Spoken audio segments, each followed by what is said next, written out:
1. What is the primary responsibility of a nurse leader in delegating tasks to nursing staff? A. Ensure the task is appropriate for the staff member. B. Assign the task to the most senior nurse. C. Avoid delegating tasks to untrained staff. D. Delegate all tasks to the nurse on duty.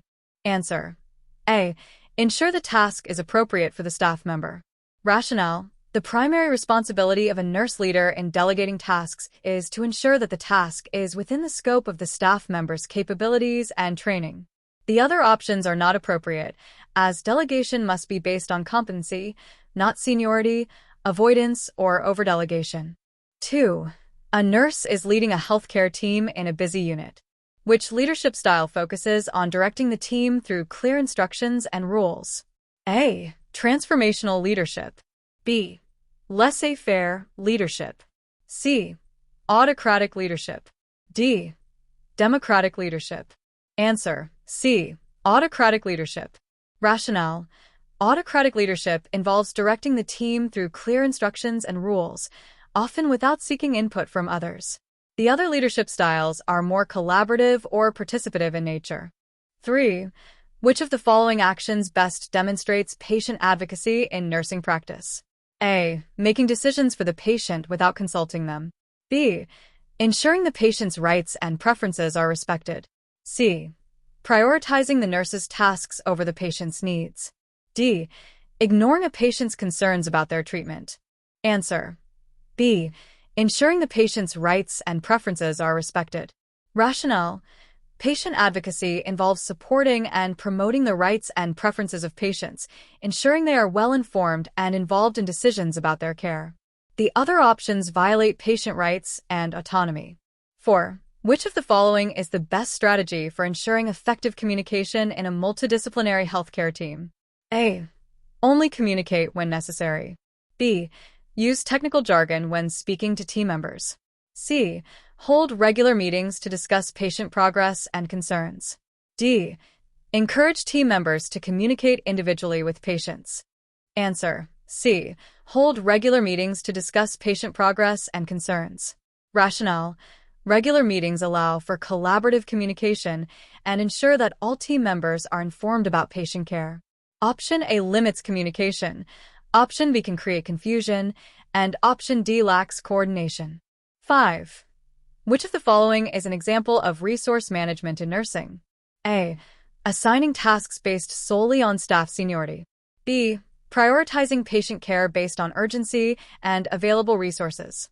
C. Allowing staff to work independently without oversight. D. Ignoring patient load and focusing on individual tasks. Answer. B. Prioritizing patient care based on urgency and available resources. Rationale. Effective resource management involves prioritizing care based on urgency and available resources. The other options do not address the optimal allocation of resources for patient care. 6. In managing patient care, which action is most important for ensuring safe and quality care? A. Focusing only on completing tasks rather than patient outcomes.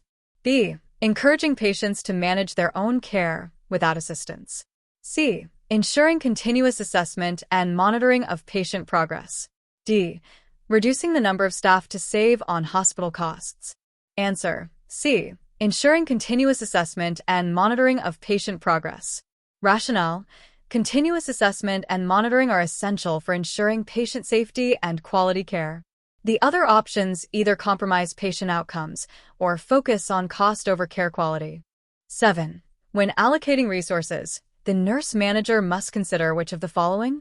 A. The most experienced staff members should be allocated to all tasks. B. The patient's needs and the available staff skills and resources. C. The hospital's financial situation only. D. Delegating tasks to the least busy staff members. Answer. B. The patient's needs and the available staff skills and resources. Rationale. Resource allocation should focus on meeting patient needs while matching staff skills and available resources. Focusing only on seniority, financials, or workload without considering patient care needs may compromise care. 8. Which of the following is a key consideration when making ethical decisions in nursing management? A. Prioritizing hospital policies over patient needs. B. Ensuring decisions reflect patient autonomy and informed consent. C. Following a strict hierarchy without considering patient needs. D. Making decisions based solely on financial constraints. Answer: B. Ensuring decisions reflect patient autonomy and informed consent. Rationale: ethical decision-making requires respecting patient autonomy and ensuring informed consent. The other options prioritize institutional or financial considerations over patient well-being. 9. What is the best way to handle a situation where a nurse feels overwhelmed by their workload? A. Ignore the problem and continue working. B. Communicate the issue to the nurse manager and request support. C. Delegate tasks without informing others. D. Take a break and avoid addressing the issue. Answer: B. Communicate the issue to the nurse manager and request support. Rationale: effective communication with the nurse manager ensures that support is provided and workload concerns are addressed. Ignoring the issue or avoiding communication may lead to burnout and patient care errors. 10. When delegating tasks to unlicensed assistive personnel, UAP, which of the following must be considered? A. The task is within the UAP's scope of practice and abilities. B. The UAP has more experience than the registered nurse. C. The UAP is willing to take on the task. D. The task is the least important and can be delegated. Answer: A. The task is within the UAP's scope of practice and abilities.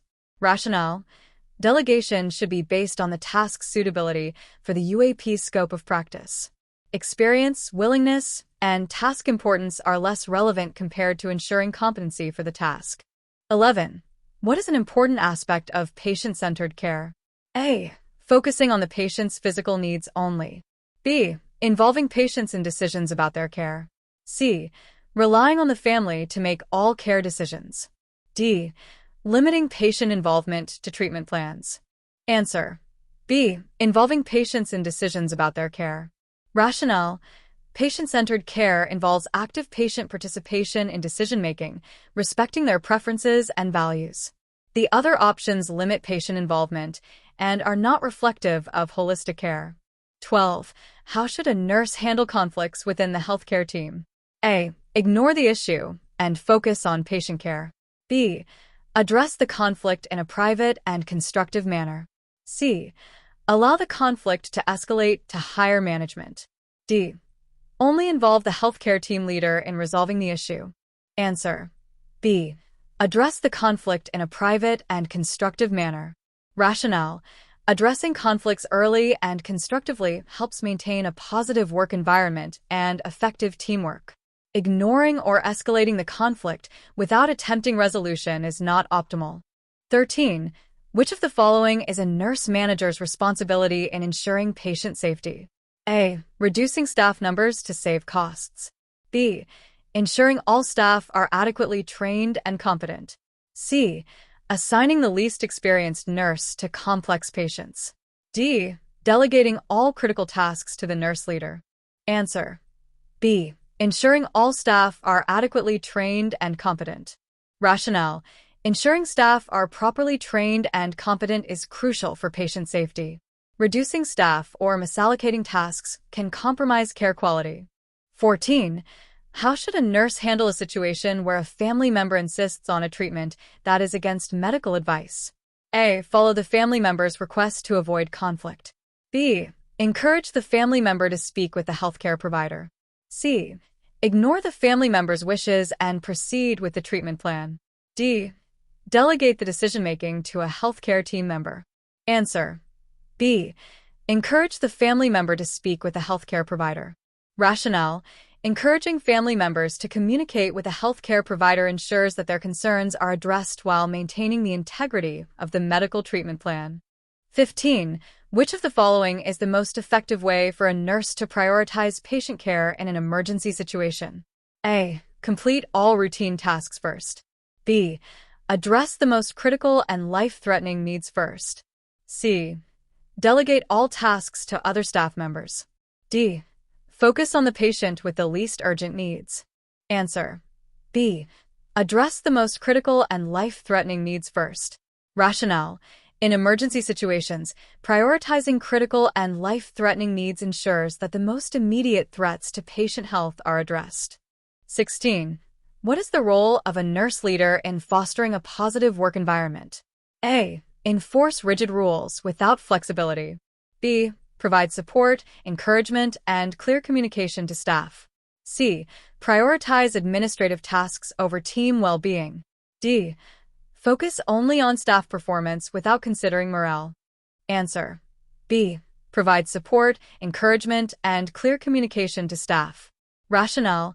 A positive work environment is fostered by supportive leadership that encourages open communication and staff well-being. Enforcing rigid rules or focusing solely on performance undermines morale. 17. What should a nurse do if they notice that staffing levels are insufficient to meet patient care needs? A. Continue working without reporting the issue. B. Immediately report the issue to the nurse manager or supervisor. C. Focus only on non-nursing tasks until the staffing issue resolves. D. Delegate all tasks to unlicensed assistive personnel. Answer. B. Immediately report the issue to the nurse manager or supervisor. Rationale. Reporting staffing issues to management ensures that corrective actions can be taken to maintain patient care standards. Ignoring the issue may result in unsafe care. 18. When a nurse receives conflicting orders from two different physicians, what is the best course of action? A. Follow the orders of the physician you trust most. B. Clarify the orders with both physicians before proceeding. C. Ignore the orders and proceed as you see fit. D. Ask another nurse to make the decision. Answer. B. Clarify the orders with both physicians before proceeding. Rationale. Clarifying conflicting orders ensures patient safety and reduces the risk of errors. Following one physician's orders without clarification could lead to harmful outcomes. 19. In resource allocation, how should a nurse prioritize care for patients? A. By assigning tasks based on personal preferences. B. By focusing on the most critical needs first. C. By addressing the easiest tasks first. D. By waiting for instructions from the healthcare provider. Answer. B. By focusing on the most critical needs first. Rationale. Prioritizing critical care ensures that patients with the most urgent needs are attended to first, maximizing positive outcomes and minimizing risk. 20. What is the nurse's role in ensuring patient privacy and confidentiality? A. Discuss patient information only with family members. B. Share patient information only with the healthcare team involved in the care. C. Share patient information freely with all staff members. D. Disclose patient information to the media for educational purposes. Answer. B. Share patient information only with the healthcare team involved in the care. Rationale. Nurses must ensure patient confidentiality by sharing information only with individuals directly involved in patient care. Sharing information without consent violates privacy laws. 21. What is the primary role of a nurse in coordinating care for a patient with multiple healthcare needs? A. To delegate tasks to other healthcare providers. B. To ensure that all care is delivered in a timely and coordinated manner. C. To provide direct hands-on care to the patient only. D. To supervise other healthcare professionals during care delivery. Answer. B. To ensure that all care is delivered in a timely and coordinated manner. Rationale. The nurse's primary role in coordinating care is to ensure that care is delivered efficiently and in a timely manner, involving all relevant healthcare team members. The other options focus on specific tasks, rather than the overall coordination role of the nurse. 22. How can a nurse advocate for a patient who is refusing treatment? A. Respect the patient's decision and leave the situation. B. Encourage the patient to follow the prescribed treatment plan. C. Explain the risks and benefits of the treatment options and offer alternatives. D. Ignore the patient's decision and follow the physician's orders. Answer. C. Explain the risks and benefits of the treatment options and offer alternatives. Rationale. Patient advocacy involves providing clear, detailed information to help patients make informed decisions. The other options do not support patient autonomy or advocacy effectively. 23. Which leadership style is most appropriate for a nurse manager when handling a crisis situation? A. Transformational leadership. B. Democratic leadership. C. Autocratic leadership. D. Laissez-faire leadership. Answer: C. Autocratic leadership. Rationale: during a crisis, quick decision-making and clear direction are required. Autocratic leadership provides structure and fast action, while other leadership styles may be too slow for urgent situations. 24. When should a nurse delegate a task to a nursing assistant? A. When the task is within the nursing assistant's scope of practice. B. When the task requires advanced critical thinking skills. C. When the task involves assessing a patient's condition. D. When the nurse is too busy to complete the task themselves. Answer: A. When the task is within the nursing assistant's scope of practice. Rationale: delegation should always be based on the task's complexity and the individual's scope of practice. The other options suggest inappropriate delegation practices that violate the scope of practice. 25. What is the most effective strategy for managing time when caring for multiple patients on a busy unit? A. Prioritize tasks based on patient needs and urgency. B. Complete tasks in the order they are assigned. C. Delegate all tasks to other healthcare workers. D. Focus on one patient at a time to avoid errors. Answer: A. Prioritize tasks based on patient needs and urgency. Rationale: prioritizing tasks allows the nurse to address the most critical patient needs first, ensuring patient safety and care quality. The other options either fail to prioritize or involve ineffective strategies. 26. Which action is essential when a nurse is managing a patient's care plan? A. Developing a plan that is based solely on the physician's orders. B. Collaborating with the patient and the healthcare team to establish goals. C. Implementing the care plan without considering patient feedback. D. Avoiding regular reassessments of the care plan. Answer: B. Collaborating with the patient and the healthcare team to establish goals. Rationale: collaborative care ensures that the plan is patient-centered and that all team members contribute their expertise. Other options neglect the importance of collaboration, reassessment, and patient involvement. 27. What is the primary responsibility of a nurse when it comes to resource allocation on a unit? A. To ensure that resources are distributed equally among all patients. B. To allocate resources based on the patient's ability to pay. C. To prioritize the allocation of resources based on patient needs and urgency. D. To consult with hospital administration for all resource allocation decisions. Answer: C. To prioritize the allocation of resources based on patient needs and urgency.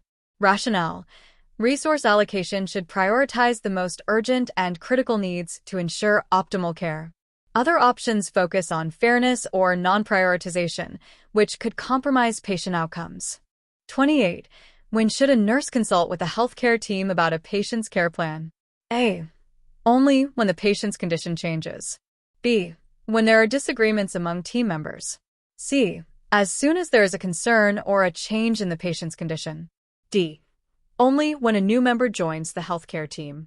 Answer: C. As soon as there is a concern or a change in the patient's condition.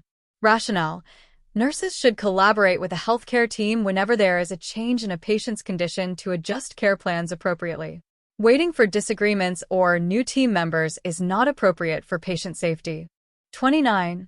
A nurse is overseeing the discharge process for a patient with chronic health issues. Which strategy is most important? A. Discharge the patient as soon as possible to free up hospital resources. B. Ensure the patient has a follow-up care plan and understands medication instructions. C. Delegate the discharge process to a nursing assistant. D. Focus only on the physical aspects of the patient's care during discharge. Answer: B. Ensure the patient has a follow-up care plan and understands medication instructions. Rationale: a successful discharge process includes ensuring the patient understands their aftercare instructions, including medications and follow-up appointments, to prevent readmission. Other options fail to address the holistic needs of the patient. 30. Which leadership style is best for promoting staff development and encouraging team participation? A. Transactional leadership. B. Transformational leadership. C. Autocratic leadership. D. Laissez-faire leadership. Answer: B. Transformational leadership. Rationale: transformational leadership motivates and inspires staff to grow and engage in the decision-making process. The other leadership styles are more directive or passive, which may not foster as much team involvement or development. 31. What is an important step for a nurse when collaborating with other healthcare team members? A. Ensuring that all decisions are made by the physician. B. Establishing clear and open communication channels. C. Keeping information about the patient confidential, even within the team. D. Limiting input from non-nursing team members. Answer: B. Establishing clear and open communication channels. Rationale: effective collaboration depends on clear communication to ensure that all team members are aware of the patient's needs and treatment plan. The other options either undermine teamwork or hinder communication. 32. What should a nurse do if a patient requests information that is outside the nurse's scope of practice to provide? A. Provide the information to the patient and assure them it's correct. B. Refer the patient to a healthcare provider who can give accurate information. C. Tell the patient that the information is not important. D. Avoid providing any information and remain silent. Answer: B. Refer the patient to a healthcare provider who can give accurate information. Rationale: when information is outside the nurse's scope, they should refer the patient to a healthcare provider who can give the appropriate advice. The other options either provide incorrect information or neglect to follow proper referral protocols. 33. How should a nurse prioritize tasks when caring for multiple patients in a busy unit? A. Prioritize tasks based on the time they were assigned. B. Focus on completing tasks for the most stable patients first. C. Prioritize tasks based on the severity and urgency of each patient's needs. D. Complete the easiest tasks first to feel more productive. Answer: C. Prioritize tasks based on the severity and urgency of each patient's needs.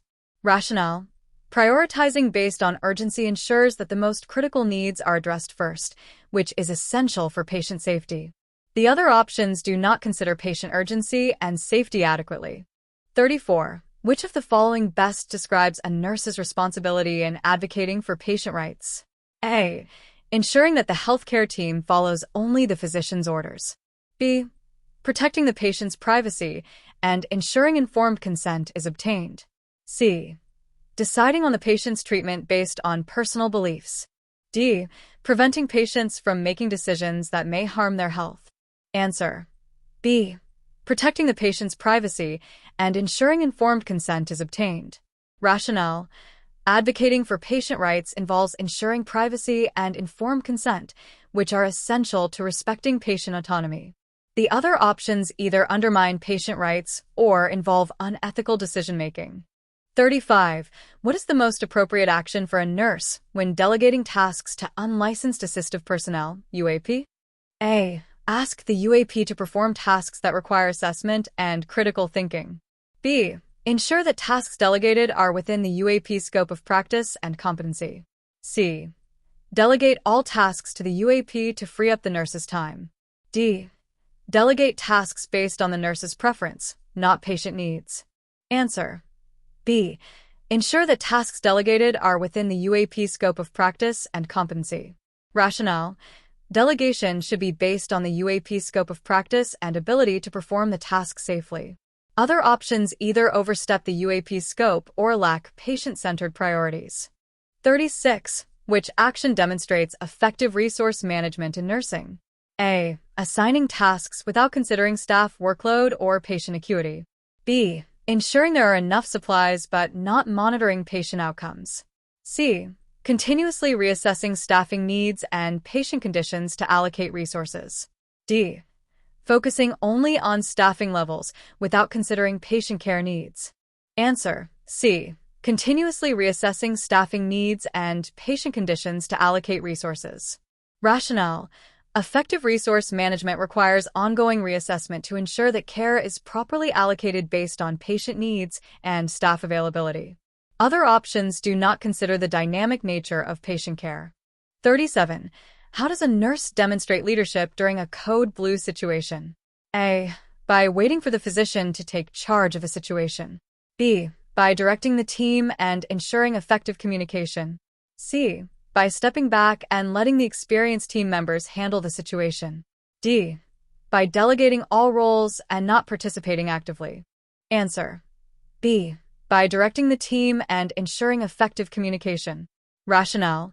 During an emergency, a nurse leader must take charge, direct the team, and ensure clear communication to ensure that all necessary actions are taken promptly. The other options do not provide the necessary leadership in such critical moments. 38. What is an essential part of a nurse's role in advocating for a patient's cultural beliefs? A. Ignore cultural beliefs if they interfere with treatment. B. Respect and incorporate the patient's cultural values when planning care. C. Require the patient to change their beliefs to follow medical advice. D. Assume all patients from the same culture have the same beliefs. Answer. B. Respect and incorporate the patient's cultural values when planning care. Rationale. Nurses must respect cultural diversity and ensure that care plans accommodate patients' beliefs and preferences. The other options either neglect cultural sensitivity or make inaccurate assumptions about cultural beliefs. 39. Which of the following is a key component of promoting teamwork in a multidisciplinary healthcare setting? A. Working independently, without consulting other team members. B. Focusing only on individual patient tasks and neglecting teamwork. C. Ensuring open, clear, and respectful communication with all team members. D. Expecting other team members to follow the nurse's instructions without discussion. Answer. C. Ensuring open, clear, and respectful communication with all team members. Rationale. Effective teamwork requires open communication, respect, and collaboration to ensure coordinated care. The other options either isolate the nurse or undermine the teamwork process. 40. What is the nurse's role in coordinating patient care with other disciplines? A. To independently make all decisions for patient care. B. To ensure that communication between disciplines is clear and effective. C. To defer all decisions to the primary physician. D. To limit communication with other disciplines to avoid conflicts. Answer. B. To ensure that communication between disciplines is clear and effective. Rationale. Clear communication is essential for coordinated care, ensuring that all team members are aligned with the patient's care plan. The other options either overstep boundaries or hinder collaboration. 41. Which action should the nurse take to promote effective teamwork in a multidisciplinary setting? A. Disregard the opinions of other team members to maintain authority. B. Clearly communicate patient care needs and encourage input from all team members. C. Avoid discussing concerns with the team to prevent conflicts. D. Focus only on the nurse's role and avoid sharing information with other team members. Answer. B. Clearly communicate patient care needs and encourage input from all team members. Rationale. Effective teamwork relies on clear communication and collaboration. Encouraging input from all team members ensures a holistic approach to patient care. 42. What is the primary goal of patient-centered care? A. To focus solely on the physician's orders for treatment. B. To consider the patient's preferences, values, and needs in the care plan. C. To ensure that all care decisions are made by the nurse. D. To prioritize the efficiency of healthcare delivery over patient needs. Answer. B. To consider the patient's preferences, values, and needs in the care plan. Rationale. Patient-centered care involves understanding and respecting the individual patient's preferences, values, and needs to deliver the best care. 43. When assigning a task to an unlicensed assistive personnel, UAP, the nurse should ensure A. The task is within the UAP's scope of practice. B. The UAP has no prior experience with the task. C. The task is non-essential and can be done later. D. The UAP completes the task without direct supervision. Answer. A. The task is within the UAP's scope of practice. Rationale. Delegation must be based on the task's appropriateness and the UAP's qualifications. Assigning tasks outside the UAP's scope can lead to errors or safety issues. 44. A nurse is assigned to care for a patient in the emergency department. Which of the following actions demonstrates appropriate time management? A. Prioritize tasks based on the severity of the patient's condition. B. Complete tasks for stable patients before addressing critical patients. C. Focus on one patient at a time, avoiding multitasking. D. Complete all paperwork before addressing patient care. Answer. A. Prioritize tasks based on the severity of the patient's condition. Rationale. In an emergency setting, tasks should be prioritized according to the patient's critical needs to ensure timely and appropriate care. 45. A nurse is caring for a patient who is refusing treatment. What should the nurse do first? A. Inform the patient of the consequences of refusal. B. Respect the patient's decision without further discussion. C. Explore the reasons for the refusal and provide education about the treatment. D. Seek approval from the physician before proceeding. Answer. C.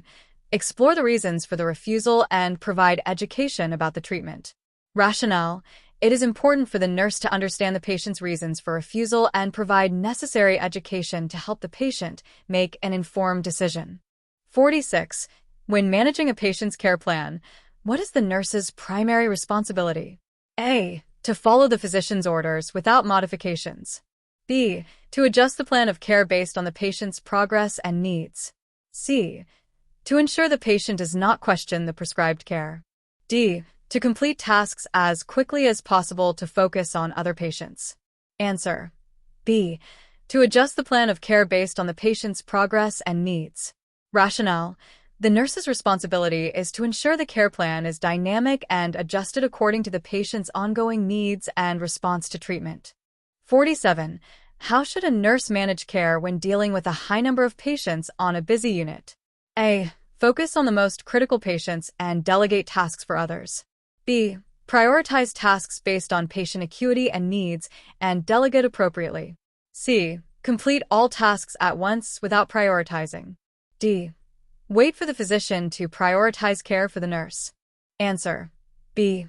Prioritize tasks based on patient acuity and needs and delegate appropriately. Rationale. Nurses should prioritize patient care based on acuity and delegate tasks to appropriate team members to ensure timely and effective care. 48. What is the nurse's role when dealing with conflicts in a healthcare team? A. Ignore the conflict and continue with patient care. B. Seek to understand all perspectives and mediate the situation. C. Always side with the most senior team member. D. Allow the conflict to escalate to gain clarity on the issue. Answer. B. Seek to understand all perspectives and mediate the situation. Rationale. Nurses should actively address conflicts by listening to all sides and working to resolve issues constructively to promote teamwork and patient safety. 49. What is the first step in patient advocacy when a patient refuses treatment? A. Consult with the physician to persuade the patient to accept the treatment. B. Listen to the patient's concerns and provide information to clarify misunderstandings. C. Respect the patient's decision without further conversation. D. Complete the necessary documentation of the refusal without discussion. Answer. B. Listen to the patient's concerns and provide information to clarify misunderstandings. Rationale. Patient advocacy involves listening to the patient's concerns and providing clear, balanced information to help them make an informed decision. 50. What should a nurse do if a patient's family requests confidential information about the patient's condition? A. Disclose the information as requested, with patient permission. B. Provide the information without patient consent for family's peace of mind. C.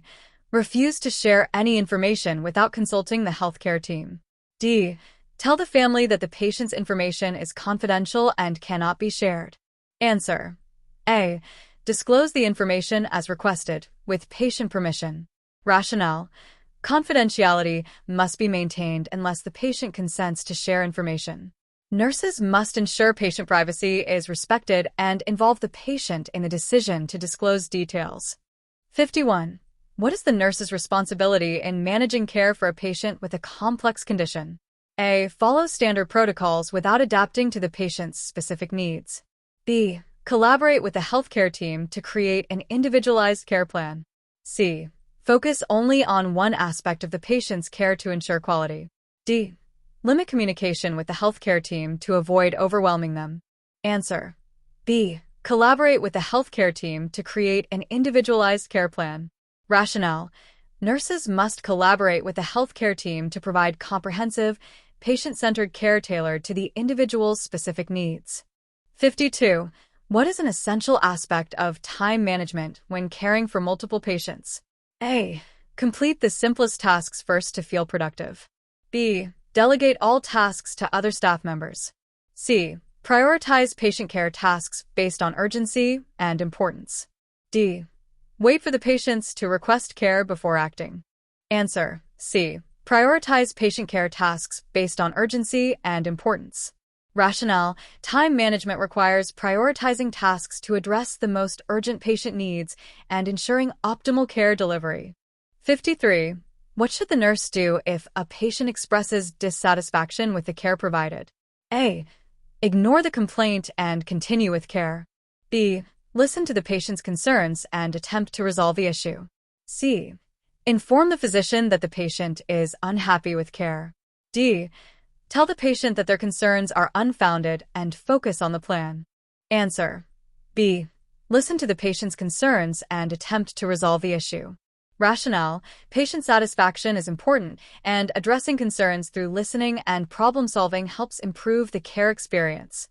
54. When should a nurse involve social services in the care of a patient?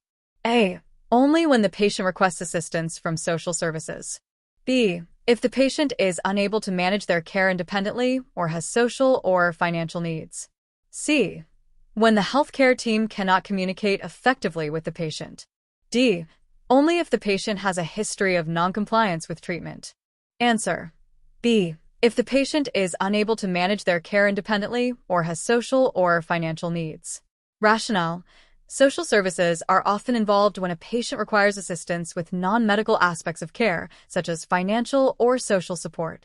55. What is the nurse's role when a patient has a do not resuscitate (DNR) order? A. Ignore the DNR order and proceed with life-saving interventions. B. Follow the DNR order and ensure that it is respected by all team members. C. Advocate for the patient to have the DNR order changed. D. Delay action on the DNR order until the physician is available. Answer. B. Follow the DNR order and ensure that it is respected by all team members. Rationale. The nurse must ensure that the patient's wishes, as indicated by the DNR order, are respected. 56. What is the nurse's responsibility when a patient requests to leave the hospital against medical advice (AMA)? A. Allow the patient to leave without informing the healthcare team. B. Discuss the risks of leaving AMA and document the patient's decision. C. Inform the physician but let the patient leave regardless. D. Call security to prevent the patient from leaving. Answer. B. Discuss the risks of leaving AMA and document the patient's decision. Rationale. It is important to inform the patient of the risks of leaving AMA and to document their decision for legal and safety purposes. 57. How can a nurse demonstrate leadership when supervising a team of nurses? A. Micromanage tasks to ensure everything is done correctly. B. Empower team members by providing guidance and fostering teamwork. C. Limit communication with the team to avoid confusion. D. Focus only on managing tasks and avoid engaging with the team. Answer. B. Empower team members by providing guidance and fostering teamwork. Rationale. Effective leadership involves motivating and guiding the team, encouraging collaboration, and empowering nurses to use their skills. 58. What is the nurse's role in managing a patient's pain? A. Administer pain medication according to the prescribed schedule. B. Focus only on pharmacological interventions for pain relief. C. Use a combination of pharmacological and non-pharmacological interventions. D. Disregard the patient's pain complaints if they are not critical. Answer. C. Use a combination of pharmacological and non-pharmacological interventions. Rationale. Managing pain effectively requires a holistic approach, including both medication and complementary therapies to enhance comfort and well-being. 59. What is the best strategy for a nurse to handle ethical dilemmas in patient care? A. Make decisions based on personal values. B. Consult with the healthcare team and consider patient autonomy. C. Avoid addressing ethical concerns to prevent conflicts. D. Follow hospital policies without considering ethical issues. Answer. B. Consult with the healthcare team and consider patient autonomy. Rationale. Ethical dilemmas should be addressed through team discussions, respecting patient autonomy, and considering all perspectives before making decisions. 60. How should a nurse handle a situation where a patient is unable to pay for their treatment? A. Ignore the financial issue and proceed with care as usual. B. Provide information about available financial assistance or social services. C. Request that the patient pay up front before receiving care. D. Cancel the treatment until the patient can pay. Answer. B. Provide information about available financial assistance or social services. Rationale. Nurses should help patients access resources to support financial needs, ensuring that care is not withheld due to financial barriers. 61. When supervising a nursing student, the nurse should A. Allow the student to perform tasks independently without supervision. B. Provide guidance and ensure the student's actions are safe and appropriate. C. Ignore mistakes made by the student and continue with the day. D. Assign the student tasks that are beyond their current capabilities. Answer. B. Provide guidance and ensure the student's actions are safe and appropriate. Rationale. Supervising a nursing student involves ensuring their actions are safe, providing guidance, and helping them build their skills. 62. What should a nurse do if a patient's care needs change suddenly? A. Continue with the original care plan to avoid disruption. B. Inform the healthcare team and modify the care plan accordingly. C. Avoid updating the care plan until the physician is available. D. Delegate the changes to unlicensed assistive personnel. Answer. B. Inform the healthcare team and modify the care plan accordingly. Rationale. Sudden changes in a patient's condition require the nurse to reassess the care plan and collaborate with a healthcare team to update it. 63. What should the nurse do if a colleague is demonstrating unsafe practice? A. Ignore the behavior to avoid confrontation. B. Report the behavior according to the facility's policies and procedures. C. Confront the colleague privately without reporting the behavior. D. Wait until the next shift to address the concern. Answer. B. Report the behavior according to the facility's policies and procedures. Rationale. Reporting unsafe practice is essential to ensure patient safety and follow ethical and legal responsibilities. 64. A nurse is caring for a patient with a terminal illness who expresses a desire for assisted suicide. The nurse should A. Immediately report the request to the physician for legal guidance. B. Respect the patient's decision and proceed with euthanasia. C. Listen to the patient's concerns, provide emotional support, and inform them of available resources. D. Ignore the request as assisted suicide is illegal. Answer. C. Listen to the patient's concerns, provide emotional support, and inform them of available resources. Rationale. Nurses should listen to the patient's concerns, offer emotional support, and explore other options like palliative care and counseling. 65. When delegating a task to an unlicensed assistive personnel, UAP, the nurse should consider A.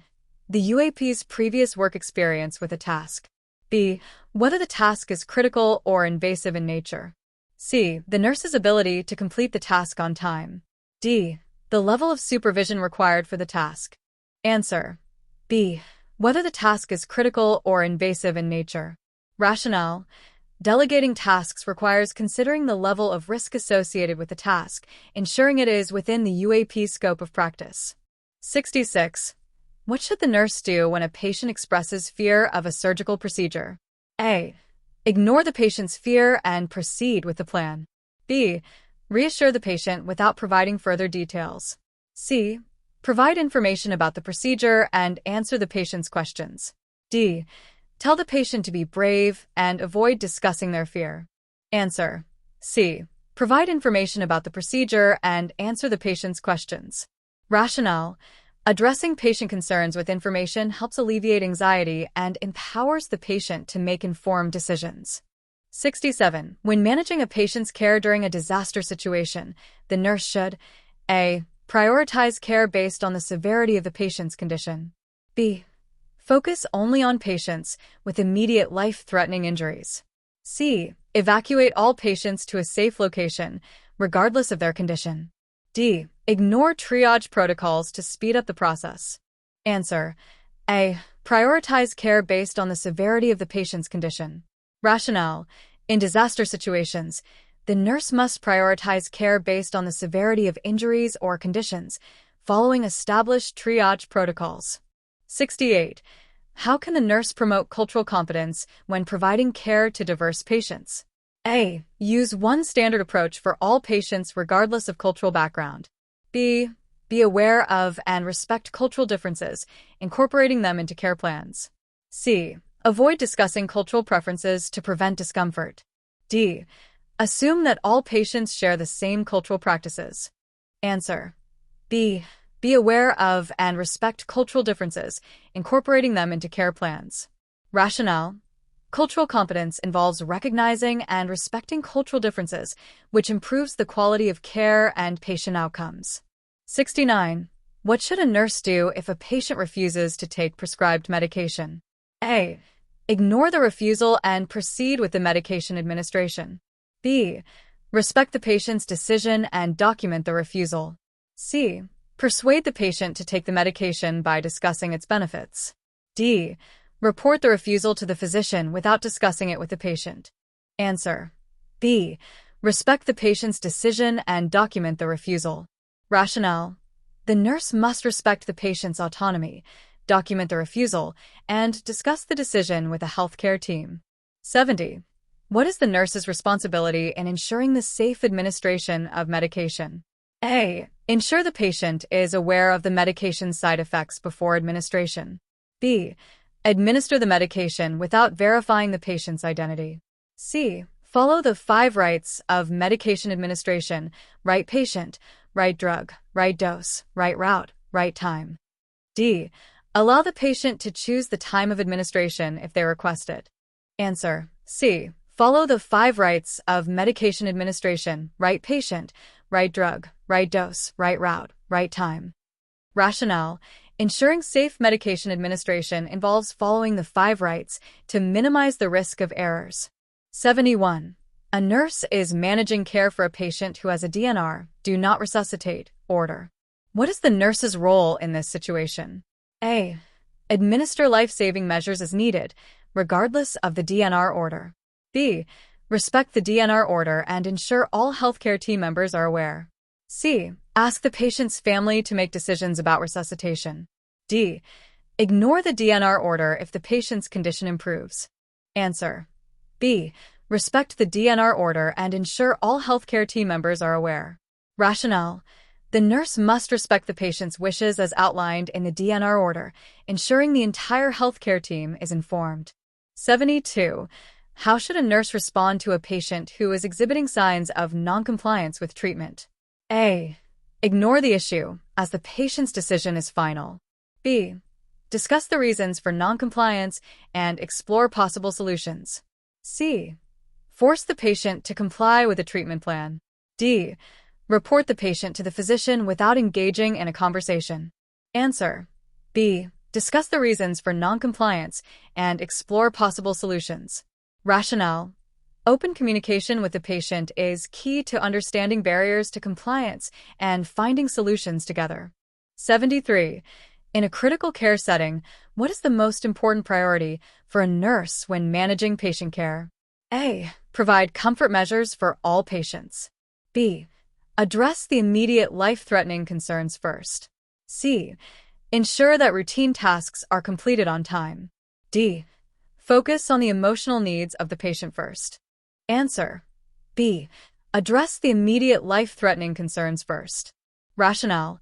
In critical care, priority must be given to addressing life-threatening issues to stabilize the patient.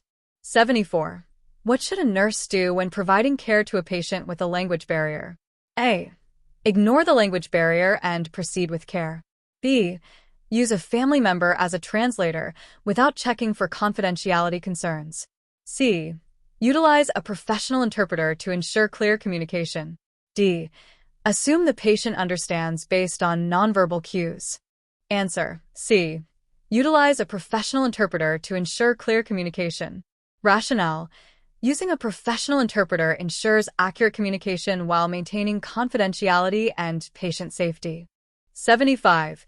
A nurse is preparing to discharge a patient. Which action is the nurse's priority before discharge? A. Provide the patient with a list of medications to be taken. B. Ensure that the patient understands the care instructions and has appropriate follow-up care. C. Complete the discharge paperwork without discussing care instructions. D. Advise the patient to contact the physician if any issues arise. Answer: B. Ensure that the patient understands the care instructions and has appropriate follow-up care. Rationale: ensuring that the patient understands care instructions and follow-up plans is essential for successful discharge and recovery. 76. What is the best way for a nurse to handle a situation where there is a lack of resources for patient care? A. Proceed with care despite the lack of resources. B. Prioritize care based on patient acuity and seek support from management. C. Ignore the lack of resources and continue with the usual plan.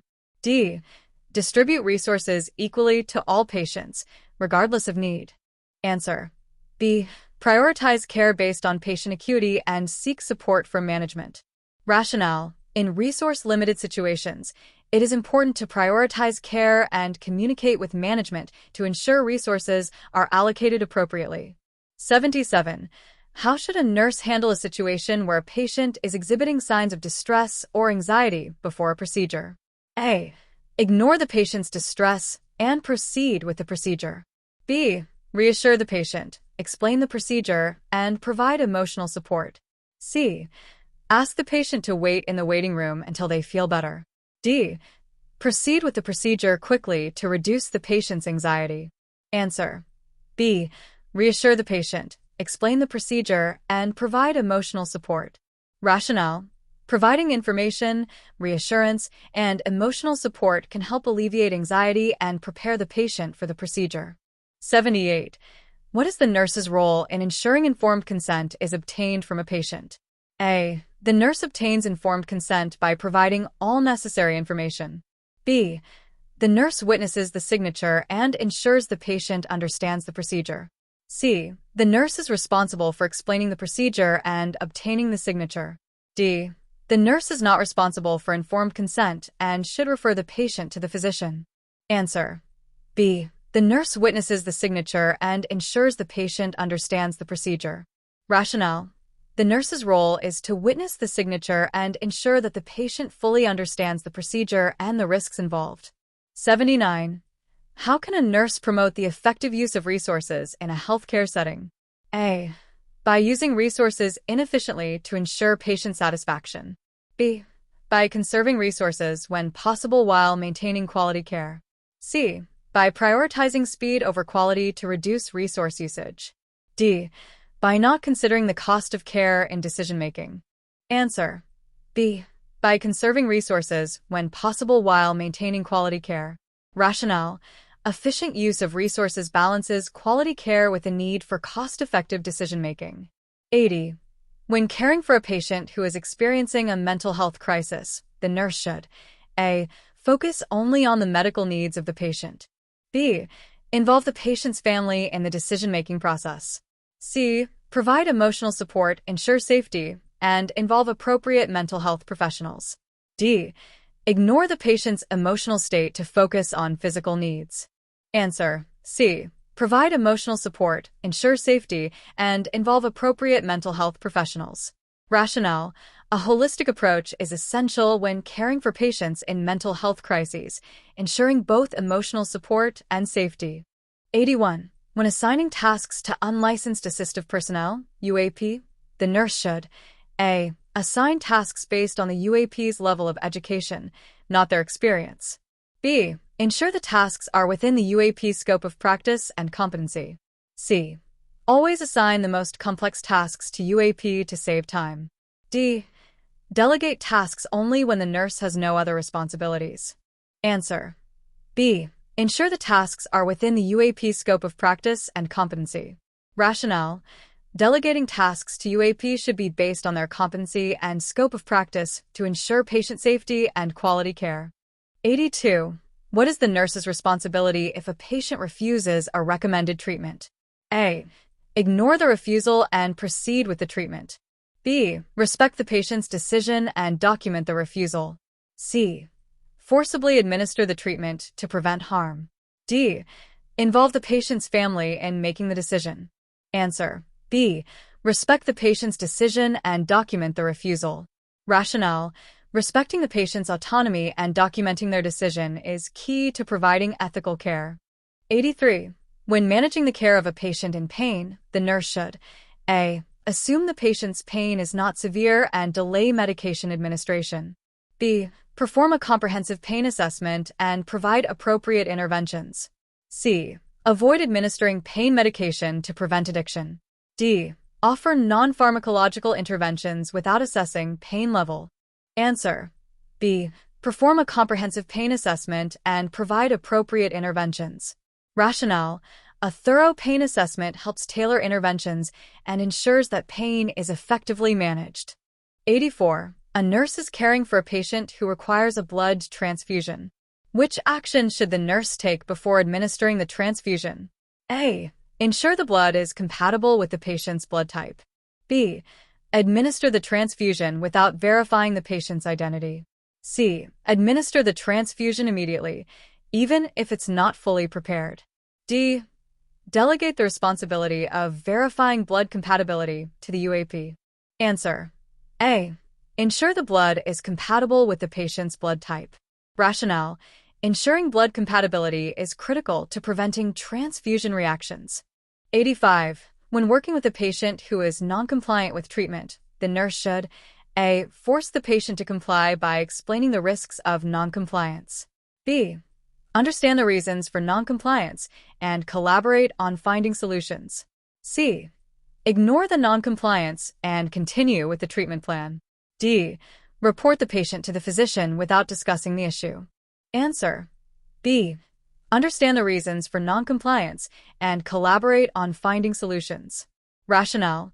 Understanding the root cause of non-compliance and working with the patient on solutions is essential for improving adherence. 86. The nurse is caring for a patient with a chronic illness who is experiencing a sudden change in condition. What should the nurse do first? A. Monitor the patient and wait for the condition to improve. B. Reassess the patient's condition and notify the healthcare provider. C. Administer medication as prescribed without reassessing. D. Document the change and inform the patient's family only. Answer. B. Reassess the patient's condition and notify the healthcare provider. Rationale. A thorough reassessment helps identify the severity of the change, and notifying the healthcare provider ensures timely intervention. 87. What is the nurse's role in ensuring informed consent is obtained? A. The nurse is responsible for explaining the procedure and obtaining consent. B. The nurse witnesses the signature and ensures the patient understands the procedure. C. The nurse is not involved in obtaining consent for procedures. D. The nurse ensures that consent forms are signed, but doesn't discuss the procedure. Answer. B. The nurse witnesses the signature and ensures the patient understands the procedure. Rationale. The nurse's role is to ensure that the patient is informed and that the consent process follows legal and ethical guidelines. 88. What should the nurse do if a patient's advance directive is unclear? A. Ignore the directive and proceed with treatment as planned. B. Consult with the patient's family or healthcare provider for clarification. C. Assume the patient would want the most aggressive treatment. D. Follow the last known directive and ignore current circumstances. Answer. B. Consult with the patient's family or healthcare provider for clarification. Rationale. If the advance directive is unclear, it is important to clarify the patient's wishes to ensure care aligns with their preferences. 89. A nurse is supervising a nursing student during a patient care assignment. What should the nurse do if the student makes an error? A. Ignore the error and continue the assignment. B. Correct the error immediately and discuss it with the student to enhance learning. C. Wait until the student finishes the task before discussing the error. D. Report the error to the supervisor without addressing it with the student. Answer. B. Correct the error immediately and discuss it with the student to enhance learning. Rationale. Addressing errors immediately helps prevent further issues and provides an opportunity for learning and improvement. 90. What should a nurse do when a patient expresses a fear of medical procedures? A.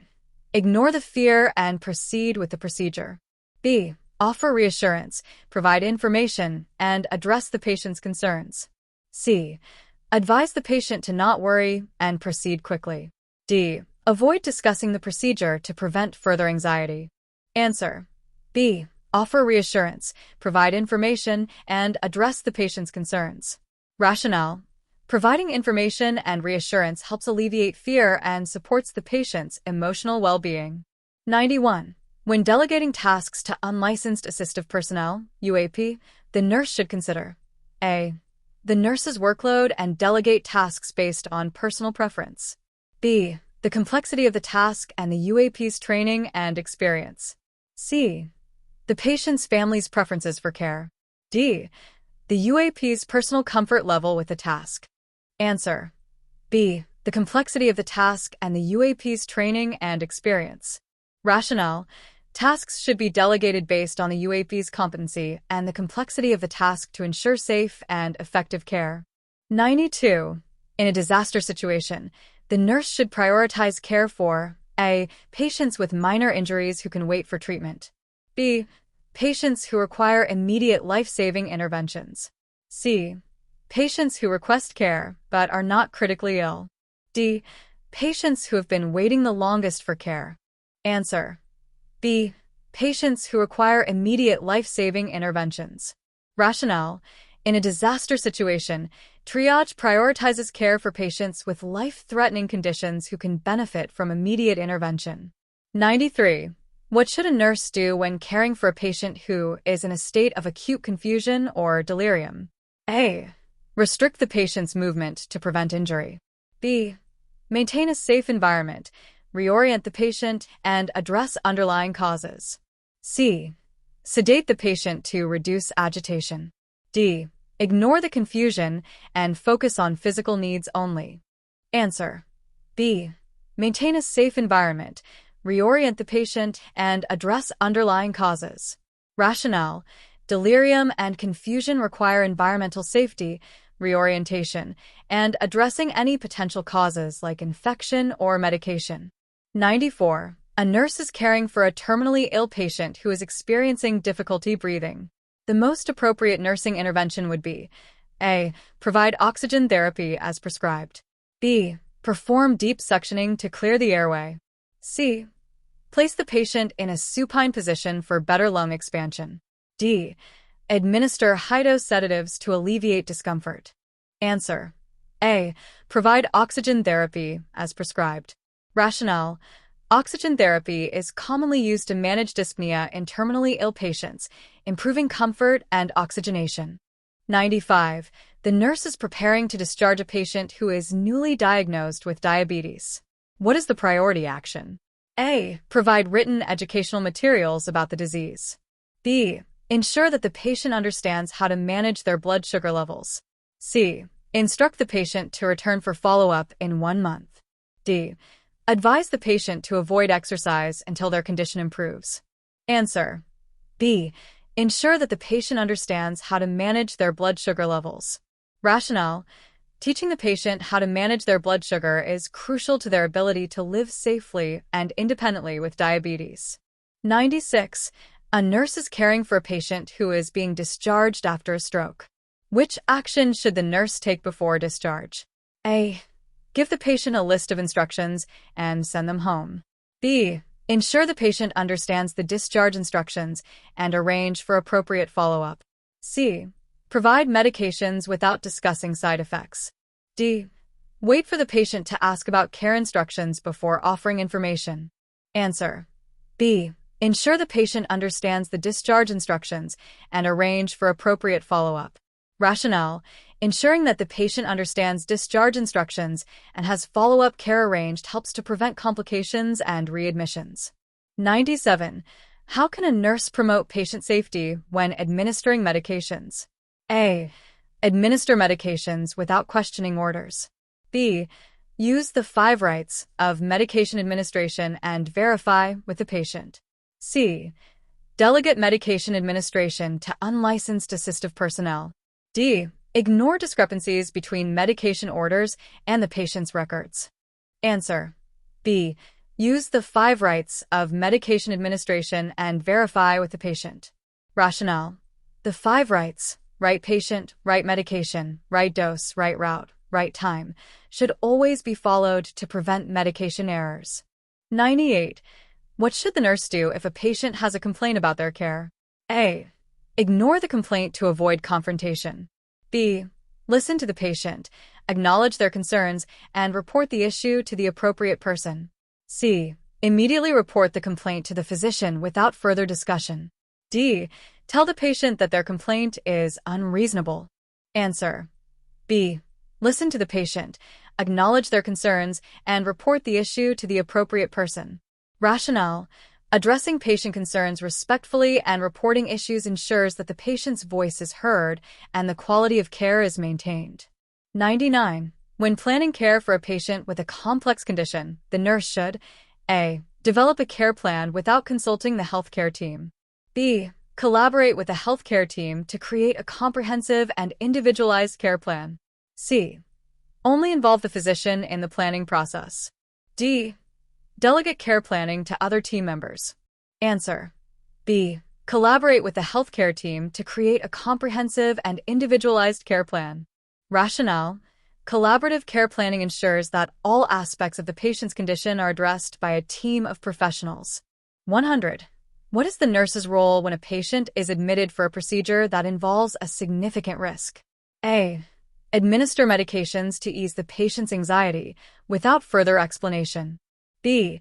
Explain the procedure to the patient and ensure informed consent is obtained. C. Assure the patient that the procedure will be risk-free.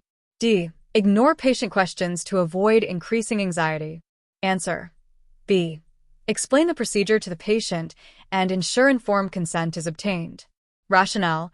Informed consent is essential for ensuring that the patient understands the procedure and the associated risks.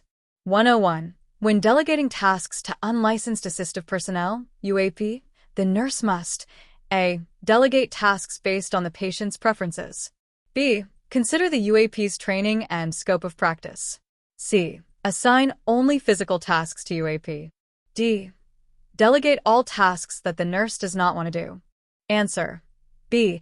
Consider the UAP's training and scope of practice. Rationale.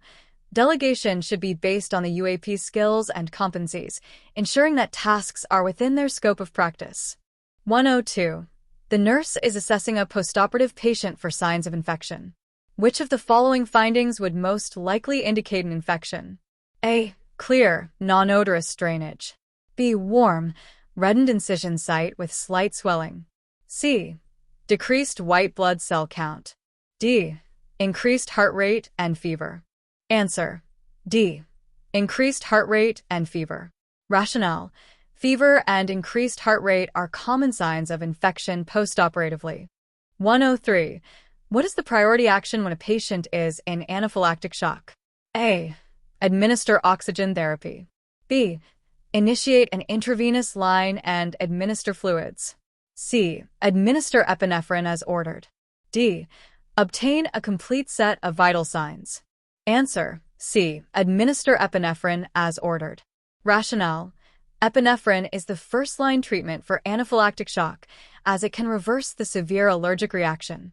104. When caring for a patient with a central venous catheter, CVC, the nurse should A. Routinely flush the CVC with saline to prevent clots. B.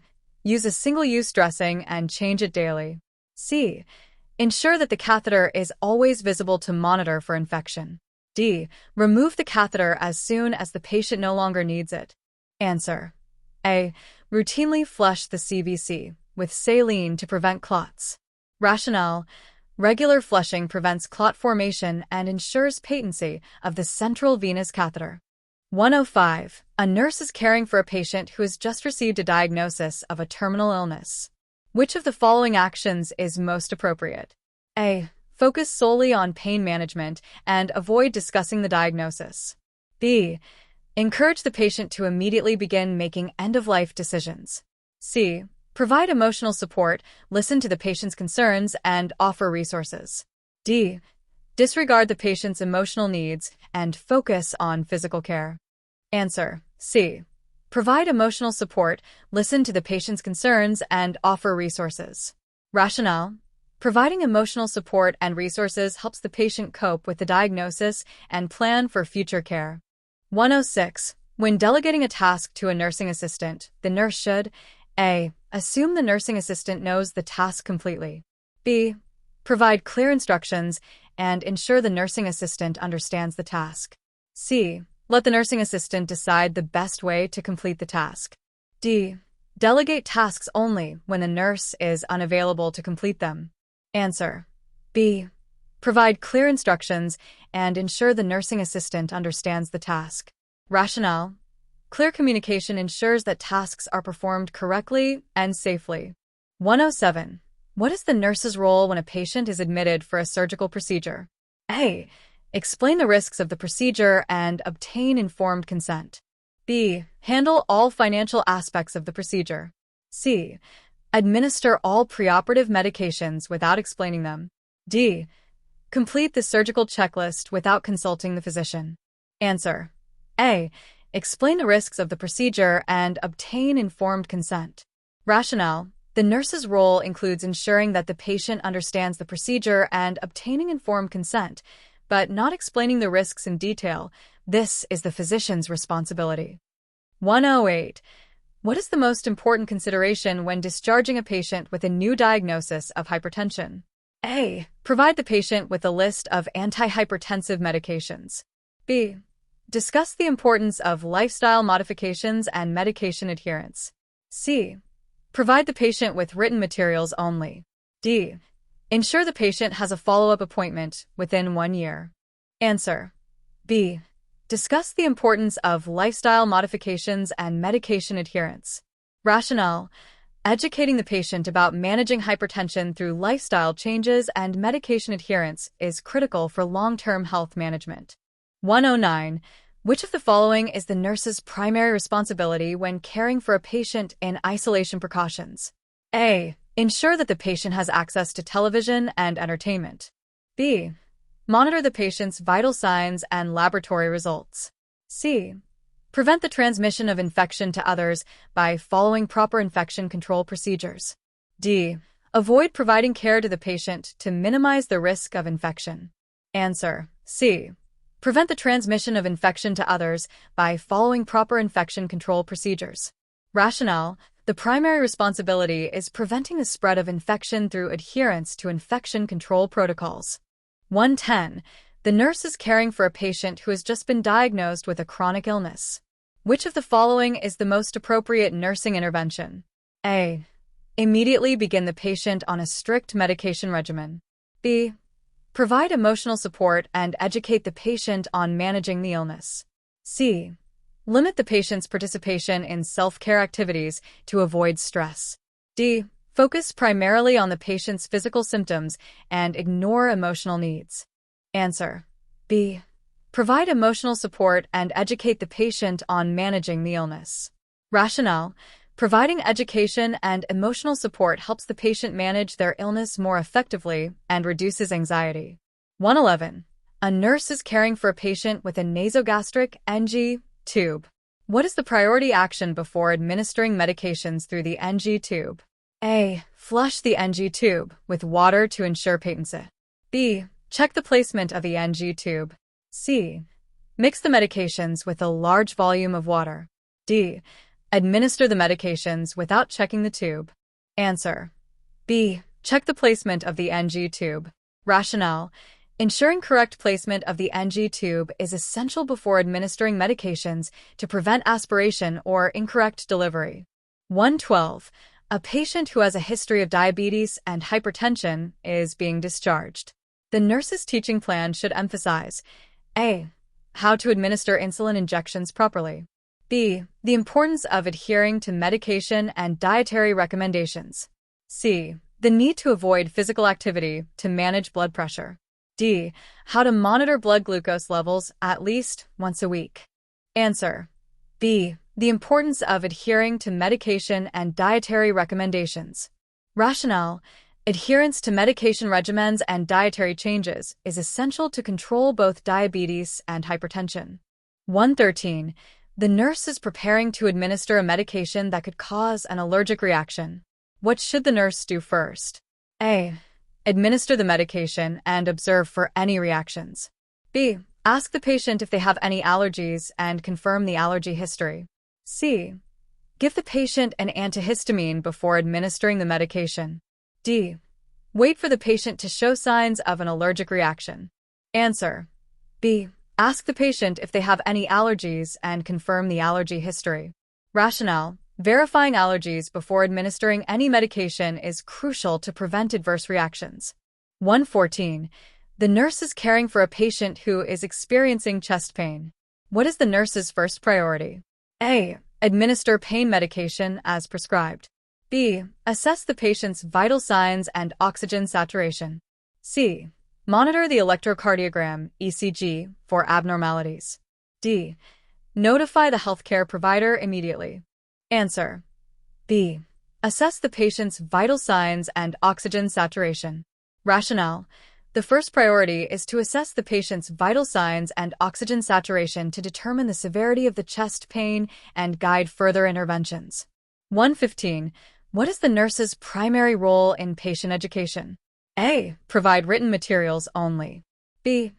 Teach the patient and family about the condition and treatment plan. C. Encourage the patient to ask questions after discharge. D. Assume the patient understands the information provided. Answer. B. Teach the patient and family about the condition and treatment plan. Rationale. The nurse's role is to ensure the patient and family understand the condition, treatment options, and any necessary lifestyle modifications. 116. A nurse is caring for a patient receiving chemotherapy. What is the most important nursing intervention to prevent infection? A. Administer prescribed antibiotics. B. Monitor for signs and symptoms of infection. C. Maintain strict hand hygiene and provide patient education on infection prevention. D. Place the patient in isolation immediately. Answer. C. Maintain strict hand hygiene and provide patient education on infection prevention. Rationale. Preventing infection through hygiene practices and education is a priority for patients undergoing chemotherapy, as their immune system is compromised. 117. A nurse is preparing a patient for a scheduled surgery. Which of the following actions is most important in preventing postoperative complications? A. Ensure the patient is well hydrated and rested before surgery. B. Inform the patient about the expected recovery time. C. Explain the surgical procedure and risks thoroughly. D. Complete preoperative laboratory tests and imaging. Answer. A. Ensure the patient is well hydrated and rested before surgery. Rationale. Adequate hydration and rest help the patient recover more effectively and reduce the risk of complications during and after surgery. 118. The nurse is caring for a patient with a history of substance abuse who is recovering from surgery. What is the most important action for the nurse to take? A. Provide pain management without considering the patient's history. B. Monitor the patient closely for signs of withdrawal or dependence. C. Administer pain medication only when the patient requests it. D. Assume the patient will experience withdrawal symptoms and prepare accordingly. Answer. B. Monitor the patient closely for signs of withdrawal or dependence. Rationale. Monitoring for withdrawal or substance dependence ensures appropriate care and prevents complications related to substance use history. 119. A nurse is caring for a patient with a newly inserted indwelling urinary catheter. The nurse should A. Empty the catheter bag at least once every shift. B. Change the catheter every 72 hours. C. Ensure the catheter is securely taped to prevent accidental removal. D. Flush the catheter with sterile saline at the end of each shift. Answer: C. Ensure the catheter is securely taped to prevent accidental removal. Rationale: securing the catheter prevents accidental dislodgement, reducing the risk of trauma and infection. 120. When managing care for a patient with a history of falls, the nurse should A. Place the patient in a high bed to prevent falls. B. Ensure that the patient's call bell is within reach and provide frequent checks. C. Limit the patient's mobility to reduce the risk of falls. D. Restrict the patient from getting out of bed without assistance. Answer: B. Ensure that the patient's call bell is within reach and provide frequent checks. Rationale: regular monitoring and ensuring the call bell is within reach can help prevent falls by enabling the patient to call for assistance. 121. A nurse is delegating tasks to an unlicensed assistive personnel, UAP. What task should the nurse delegate? A. Assessing a patient's pain level. B. Administering medications to the patient. C. Taking vital signs on a stable patient. D. Teaching a patient about a new diagnosis. Answer: C. Taking vital signs on a stable patient. Rationale: taking vital signs on a stable patient is within the UAP scope of practice. 122. A patient is admitted for an exacerbation of heart failure. Which of the following interventions should be prioritized? A. Administering diuretics as prescribed. B. Monitoring the patient for signs of dehydration. C. Restricting the patient's fluid intake. D. Encouraging the patient to ambulate. Answer: A. Administering diuretics as prescribed. Rationale: diuretics are critical in managing fluid retention and reducing the workload on the heart in heart failure. 123. A nurse is caring for a patient with an indwelling urinary catheter. Which of the following actions is essential to prevent catheter-associated urinary tract infection, CAUTI? A. Clean the catheter insertion site with alcohol every shift. B. Keep the catheter bag above the level of the bladder. C. Change the catheter every 48 hours. D. Ensure the catheter tubing is free from kinks and the drainage bag is below the bladder.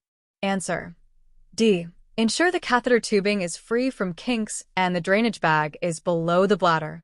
Rationale: keeping the drainage bag below the level of the bladder and free from kinks reduces the risk of infection. 124. A nurse is caring for a patient who is receiving oxygen therapy. The nurse observes that the patient's oxygen saturation is 88%. What is the priority action? A. Increase the oxygen flow rate. B. Assess the patient's respiratory status. C. Administer a bronchodilator. D. Notify the healthcare provider. Answer: B. Assess the patient's respiratory status. Rationale: before changing the oxygen flow rate, the nurse should assess the patient's breathing pattern and other symptoms. 125. A nurse is caring for a patient with a newly placed peripherally inserted central catheter, PICC. What should the nurse do first before using the PICC line? A. Flush the line with saline to ensure patency. B. Assess the catheter insertion site for signs of infection. C. Confirm the placement of the PICC line with an X-ray. D. Administer the prescribed medications through the line. Answer: C. Confirm the placement of the PICC line with an X-ray. Rationale: proper placement of a PICC line must be confirmed with an X-ray before use to prevent complications such as embolism or incorrect placement. 126. When caring for a patient receiving chemotherapy, what is the priority nursing intervention? A. Encourage the patient to rest and avoid physical activity. B. Provide a high-protein, high-calorie diet. C. Monitor the patient for signs of infection. D. Educate the patient on the importance of daily exercise. Answer: C. Monitor the patient for signs of infection. Rationale: chemotherapy suppresses the immune system, making patients more vulnerable to infections. Monitoring for signs of infection is a priority. 127. The nurse is caring for a patient who is at risk for a stroke. Which of the following interventions is most appropriate? A. Encourage the patient to consume a high-sodium diet. B. Promote smoking cessation and weight loss. C. Restrict all fluid intake to prevent fluid overload. D. Encourage the patient to remain sedentary to reduce stress. Answer. B. Promote smoking cessation and weight loss. Rationale. Smoking and obesity are major risk factors for stroke, so promoting lifestyle changes like smoking cessation and weight loss can reduce the risk. 128. A nurse is caring for a patient who is receiving 4 fluids. The nurse notices the 4 site is swollen and red. What is the first action the nurse should take? A. Remove the 4 and apply a warm compress to the site. B. Notify the healthcare provider immediately. C. Apply cold compresses to reduce swelling. D. Adjust the 4 flow rate to reduce swelling. Answer. A. Remove the 4 and apply a warm compress to the site. Rationale. Swelling and redness at the 4 site indicate possible phlebitis or infiltration. The 4 should be removed, and warm compresses may help alleviate the symptoms. 129. A nurse is caring for a postoperative patient who is receiving opioid pain medication. The nurse notes that the patient's respiratory rate is 8 breaths per minute. What is the priority nursing intervention? A. Administer naloxone as ordered. B. Stimulate the patient to breathe deeply. C. Reassess the patient's pain level. D. Notify the healthcare provider immediately. Answer. A. Administer naloxone as ordered. Rationale. A respiratory rate of 8 breaths per minute suggests opioid overdose, and naloxone is the antidote to reverse the effects of opioids. 130. The nurse is preparing to discharge a patient who has a new diagnosis of diabetes mellitus. Which of the following instructions should the nurse include in the discharge teaching? A. You should avoid eating carbohydrates. B. You need to monitor your blood sugar regularly. C. It's fine to skip meals if you're not hungry. D. You should avoid exercise until your blood sugar levels stabilize. Answer. B. You need to monitor your blood sugar regularly. Rationale. Regular blood sugar monitoring is essential in managing diabetes and adjusting treatment plans as needed. 131. A nurse is caring for a patient who is receiving a blood transfusion. The nurse observes signs of an allergic reaction, including rash and itching. What should the nurse do first? A. Stop the transfusion and notify the healthcare provider. B. Continue the transfusion and administer antihistamines. C. Administer oxygen and prepare for anaphylaxis. D. Flush the 4-line with saline to dilute the blood. Answer. A. Stop the transfusion and notify the healthcare provider. Rationale. The nurse should immediately stop the transfusion if an allergic reaction is suspected and notify the healthcare provider for further instructions. 132. The nurse is caring for a patient with an abdominal wound. Which of the following interventions is appropriate to prevent infection? A. Apply a dry dressing without touching the wound.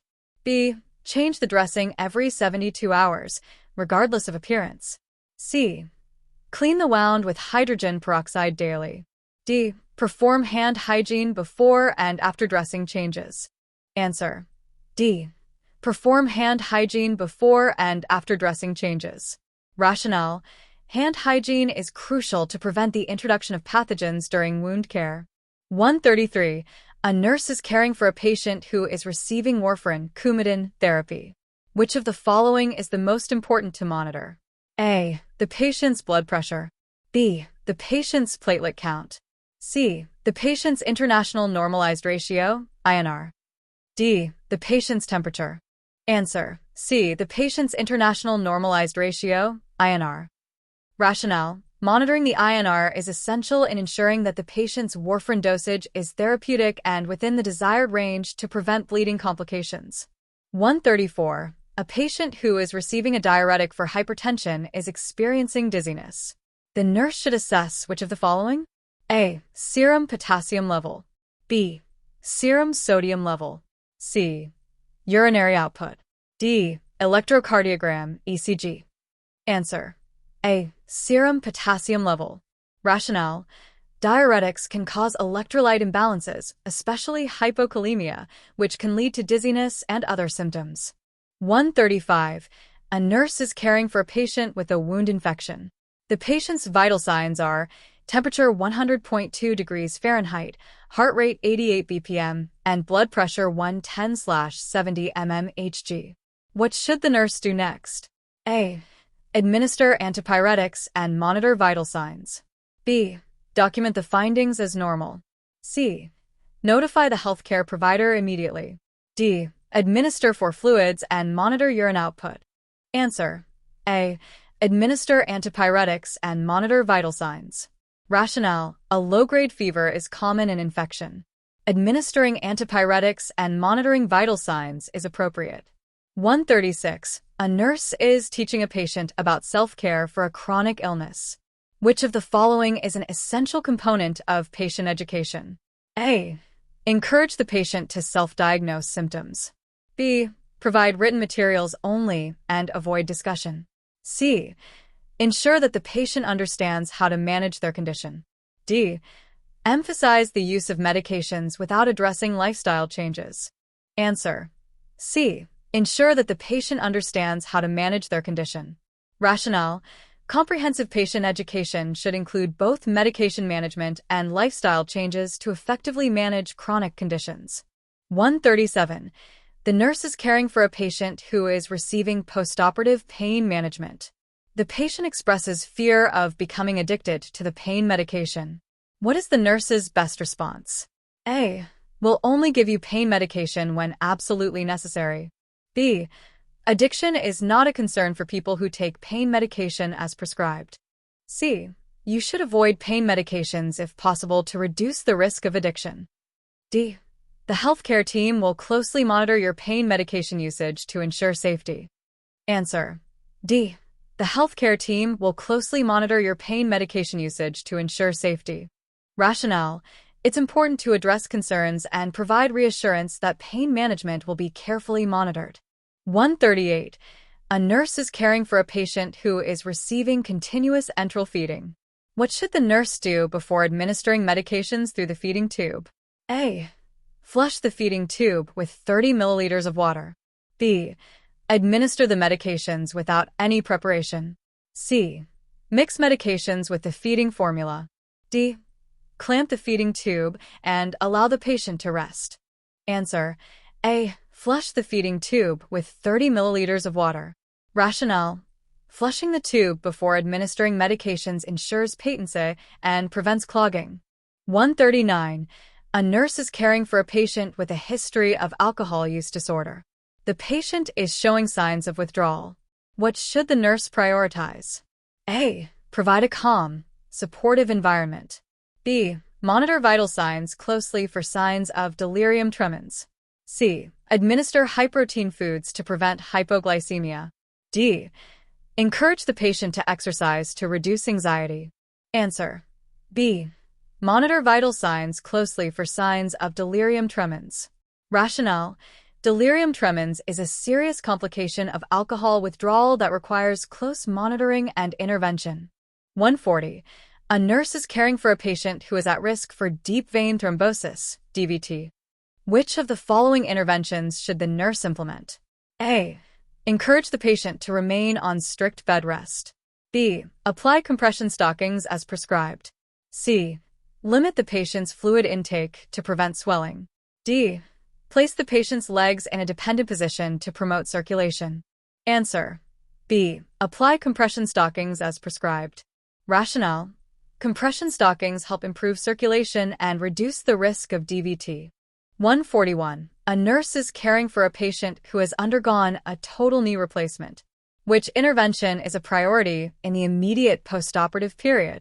A. Encouraging early ambulation. B. Providing a high-protein diet. C. Administering opioid analgesics. D. Monitoring for signs of infection. Answer. A. Encouraging early ambulation.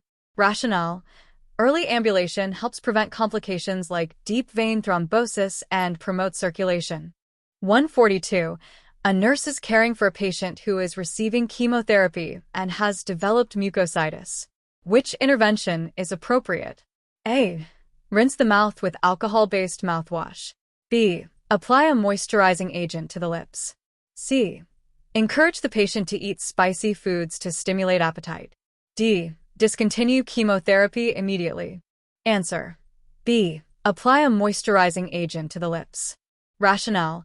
Moisturizing the lips helps prevent cracking and discomfort due to mucositis, a common side effect of chemotherapy. 143. A patient with a history of asthma is admitted to the hospital with shortness of breath. The nurse notes that the patient is using accessory muscles to breathe. What is the priority action? A. Administer a beta-agonist inhaler as prescribed. B. Encourage the patient to take deep breaths. C. Increase the oxygen flow rate. D. Perform a chest X-ray to assess for lung pathology. Answer. A. Administer a beta-agonist inhaler as prescribed. Rationale. Beta-agonist inhalers are used to relieve bronchospasm in asthma, which is the cause of the patient's shortness of breath. 144. The nurse is caring for a patient with chronic kidney disease. The nurse should be most concerned if the patient's lab results show which of the following? A. Increased serum creatinine. B. Decreased white blood cell count. C. Decreased serum albumin. D. Increased hematocrit level. Answer. A. Increased serum creatinine. Rationale. Elevated serum creatinine levels are a key indicator of impaired kidney function, and the nurse should be concerned about potential kidney failure. 145. A nurse is caring for a patient with a history of stroke. The nurse observes the patient is unable to raise their arm on the left side. What should the nurse do first? A. Notify the healthcare provider. B. Reassess the patient's neurological status. C. Administer pain medication as prescribed. D. Encourage the patient to perform arm exercises. Answer. B. Reassess the patient's neurological status. Rationale. The inability to raise the arm may indicate a change in neurological status, which requires further assessment and timely intervention. 146. A nurse is preparing a patient for discharge after hip replacement surgery. Which of the following should the nurse include in discharge teaching? A. You should avoid any weight-bearing activities for the next 12 weeks. B. You will need to wear compression stockings for the first 48 hours. C. You should elevate your leg to reduce swelling and pain. D. You should resume driving immediately once you feel comfortable. Answer. C. You should elevate your leg to reduce swelling and pain. Rationale. Elevating the leg helps reduce swelling and pain postoperatively and promotes healing. 147. A nurse is caring for a patient with a history of diabetes mellitus who is receiving insulin therapy. The nurse notes that the patient's blood glucose level is 50 milligrams per deciliter. What should the nurse do first? A. Administer insulin as prescribed. B. Administer oral glucose or a glucose-containing beverage. C. Increase the patient's fluid intake. D. Call the healthcare provider immediately. Answer. B. Administer oral glucose or a glucose-containing beverage. Rationale. A blood glucose level of 50 milligrams per deciliter indicates hypoglycemia, and the nurse should administer glucose to raise the blood sugar level. 148. A nurse is caring for a patient with chronic obstructive pulmonary disease, COPD, who is receiving oxygen therapy. The nurse should monitor for which of the following complications? A. Hypercapnia. B. Hypocapnia. C. Hypokalemia. D. Hyperkalemia. Answer. A. Hypercapnia. Rationale. Patients with COPD are at risk for retaining carbon dioxide, hypercapnia, due to impaired gas exchange. 149. The nurse is caring for a patient who is being discharged after treatment for pneumonia. Which of the following should the nurse include in the discharge instructions? A. You can return to work immediately. B. You should rest and avoid physical activity for at least 3 to 4 weeks. C. Complete the full course of antibiotics even if you feel better. D. You can discontinue antibiotics when you no longer have a cough. Answer. C. Complete the full course of antibiotics even if you feel better. Rationale. Completing the full course of antibiotics ensures the infection is fully treated and reduces the risk of relapse or resistance. 150. A nurse is assessing a patient with a pressure ulcer.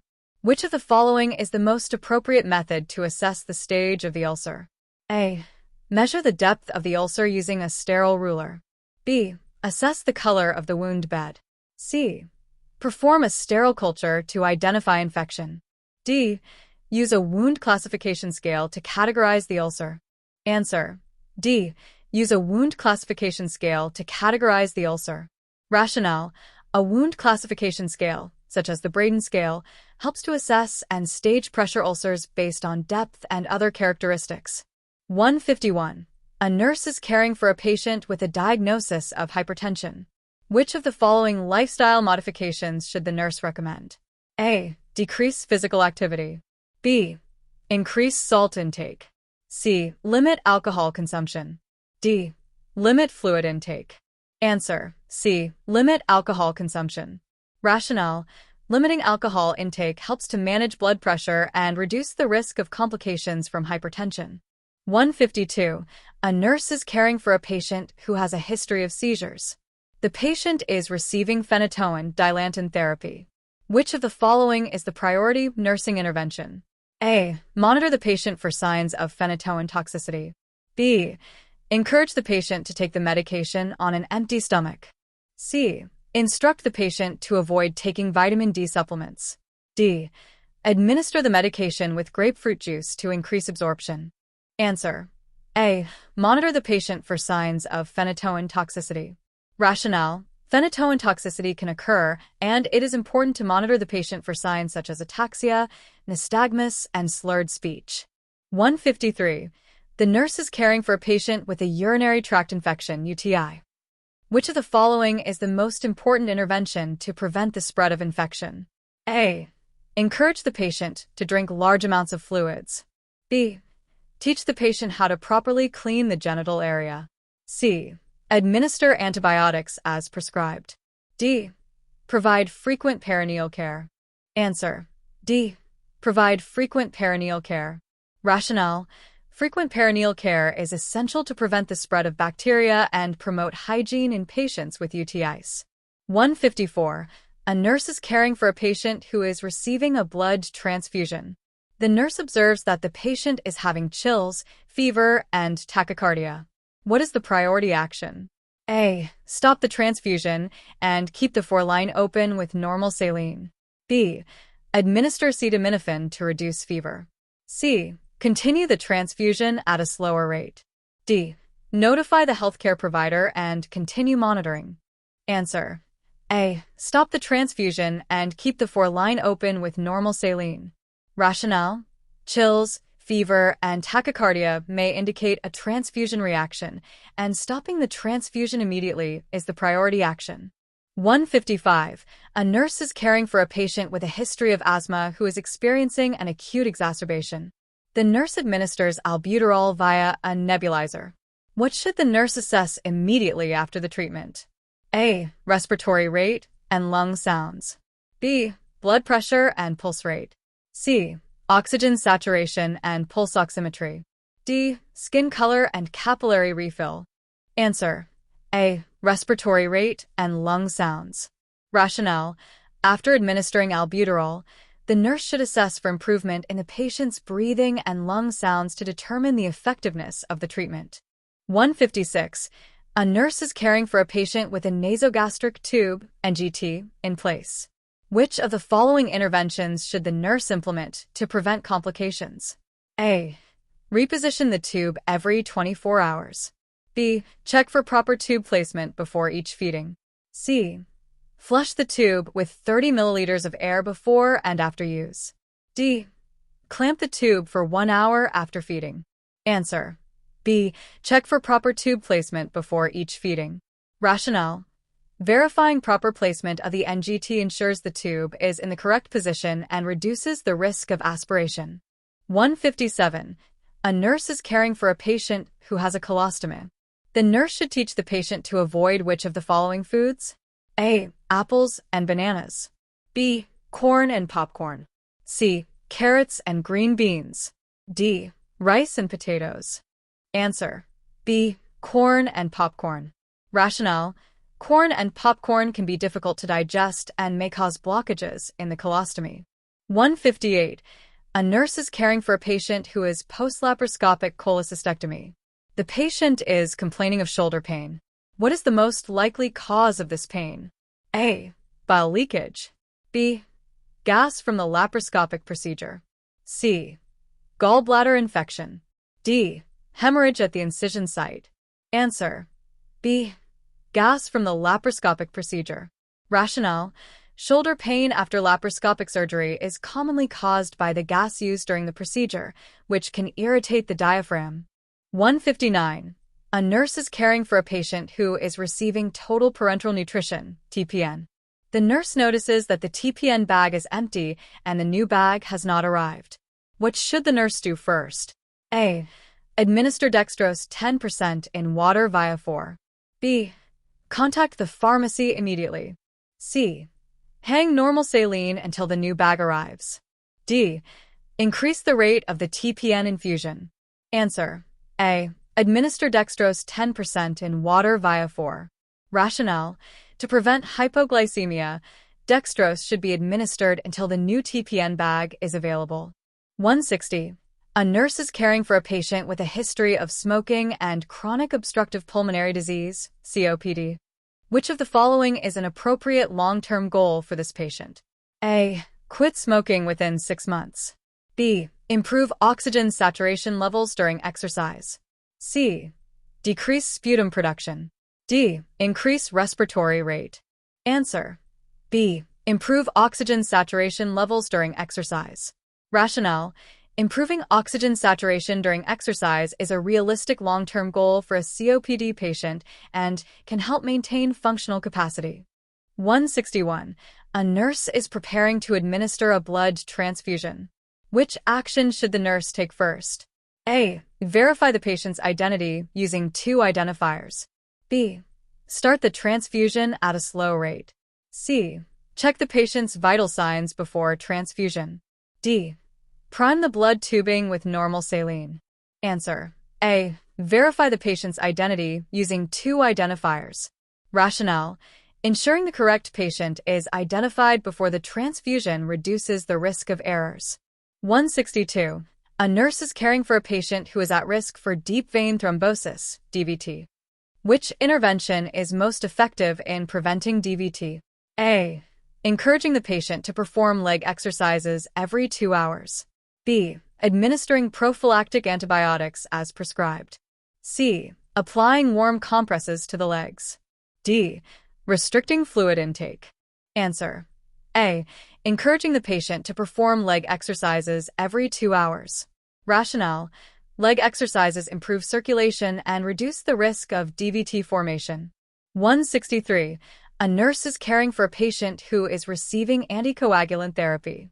The patient's international normalized ratio, INR, is 6. What is the nurse's priority action? A. Administer a dose of vitamin K. B. Notify the healthcare provider immediately. C. Increase the dose of anticoagulant. D. Encourage the patient to drink more fluids. Answer: B. Notify the healthcare provider immediately. Rationale: an INR of 6 indicates an increased risk of bleeding, and the healthcare provider should be notified for further management. 164. A nurse is caring for a patient who is at risk for falls. Which intervention is most important to reduce the patient's risk? A. Encourage the patient to use a walker. B. Keep the patient's call light within reach. C. Place the patient in a side-lying position. D. Provide the patient with a soft pillow for comfort. Answer: B. Keep the patient's call light within reach. Rationale: ensuring the call light is within reach helps the patient request assistance, reducing the risk of falls. 165. A nurse is assessing a patient's vital signs. The nurse notes that the patient's blood pressure is 160/90 mmHg. Which action should the nurse take first? A. Document the blood pressure reading. B. Take the blood pressure again after 5 minutes. C. Notify the healthcare provider immediately. D. Administer an antihypertensive medication. Answer: B. Take the blood pressure again after 5 minutes. Rationale: reassessing the blood pressure is important to confirm the initial reading before taking further action. 166. A nurse is caring for a patient who has just undergone a laryngectomy. The patient is at risk for aspiration. Which of the following actions should the nurse take to minimize this risk? A. Encourage the patient to drink fluids through a straw. B. Teach the patient to cough forcefully. C. Place the patient in a semi-Fowler's position during meals. D. Offer solid foods first to promote swallowing. Answer: C. Place the patient in a semi-Fowler's position during meals. Rationale: a semi-Fowler's position helps prevent aspiration by improving swallowing and reducing the risk of food or liquids entering the airway. 167. A nurse is caring for a patient who is receiving a high dose of corticosteroids. The nurse should monitor for which potential side effect? A. Hypokalemia. B. Hyperglycemia. C. Hypotension. D. Weight loss. Answer: B. Hyperglycemia. Rationale: corticosteroids can increase blood glucose levels, leading to hyperglycemia. 168. A nurse is preparing to discharge a patient who has just undergone a cholecystectomy. Which statement by the patient indicates a need for further teaching? A. I should avoid heavy lifting for 4 to 6 weeks. B. I can resume my regular diet immediately. C. I should report any unusual pain or jaundice to my doctor. D. I will need to take prescribed pain medication for a few days. Answer: B. I can resume my regular diet immediately.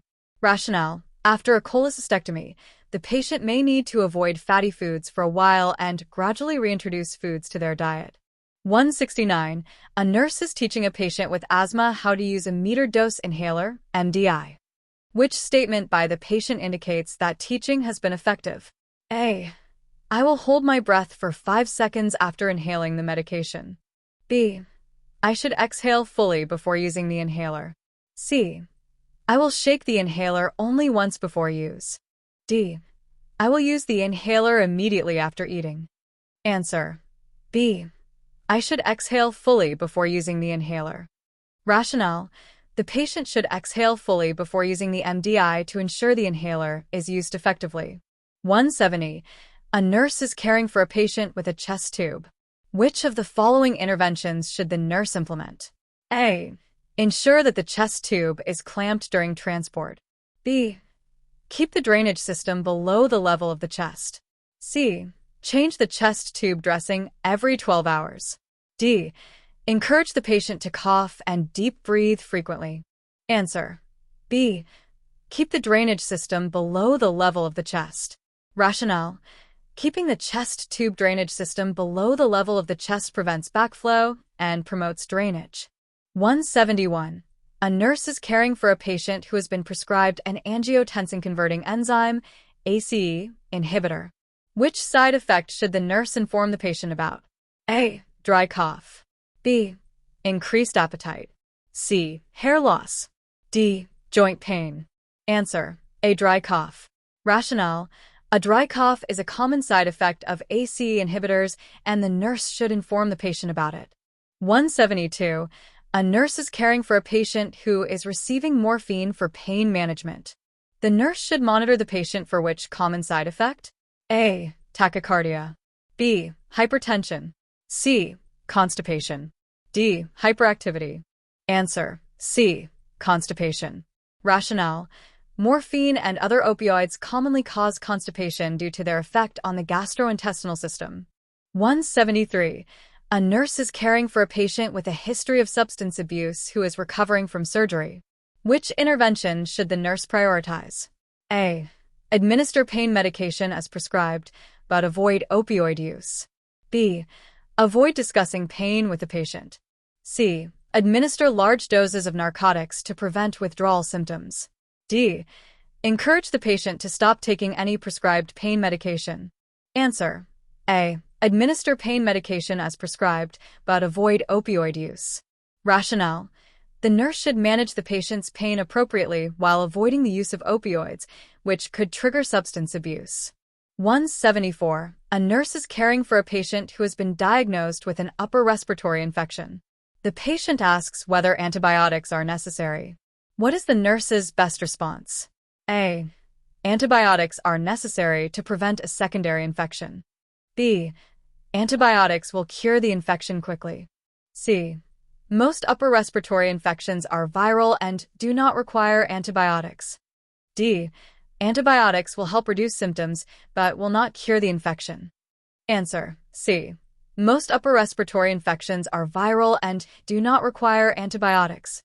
Rationale: most upper respiratory infections are caused by viruses, and antibiotics are not effective against viral infections. 175. A nurse is caring for a patient with an indwelling urinary catheter. Which of the following actions should the nurse take to prevent a urinary tract infection (UTI)? A. Cleanse the perineal area from back to front. B. Use a sterile technique when inserting the catheter. C. Leave the catheter in place for as long as possible. D. Clamp the catheter every 2 hours to allow urine to accumulate. Answer: B. Use a sterile technique when inserting the catheter. Rationale: using a sterile technique during catheter insertion is essential in preventing UTIs. 176.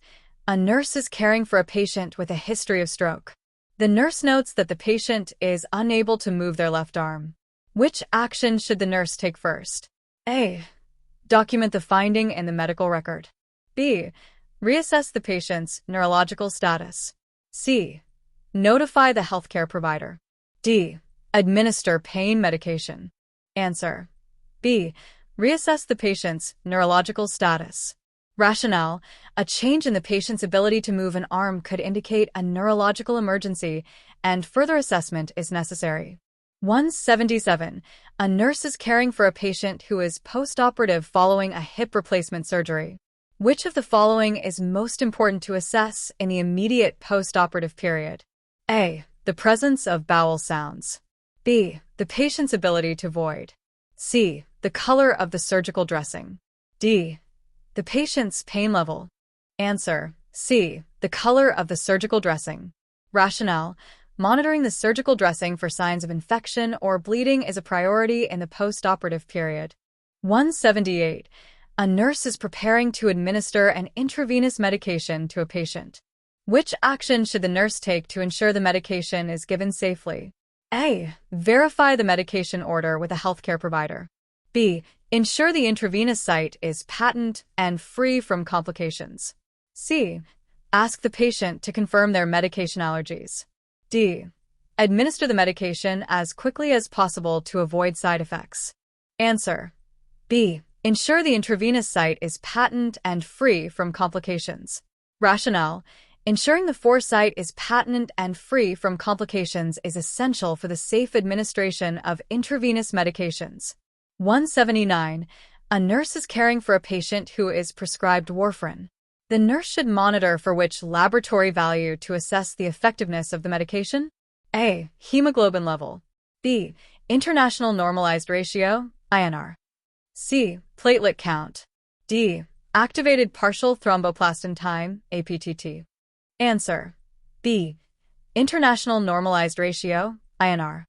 Rationale: the INR is used to monitor the effectiveness of warfarin therapy and ensure the patient is within the therapeutic range. 180. A nurse is caring for a patient with a history of heart failure. The nurse should monitor the patient for which sign of fluid overload? A. Decreased blood pressure. B. Increased respiratory rate. C. Increased urine output. D. Weight loss. Answer: B. Increased respiratory rate. Rationale: fluid overload can lead to pulmonary congestion and an increased respiratory rate. 181. A nurse is assessing a patient who is post-operative following abdominal surgery. The patient reports sudden severe abdominal pain and a feeling of pressure. Which action should the nurse take first? A. Check the surgical dressing for signs of infection. B. Assess the patient's vital signs. C.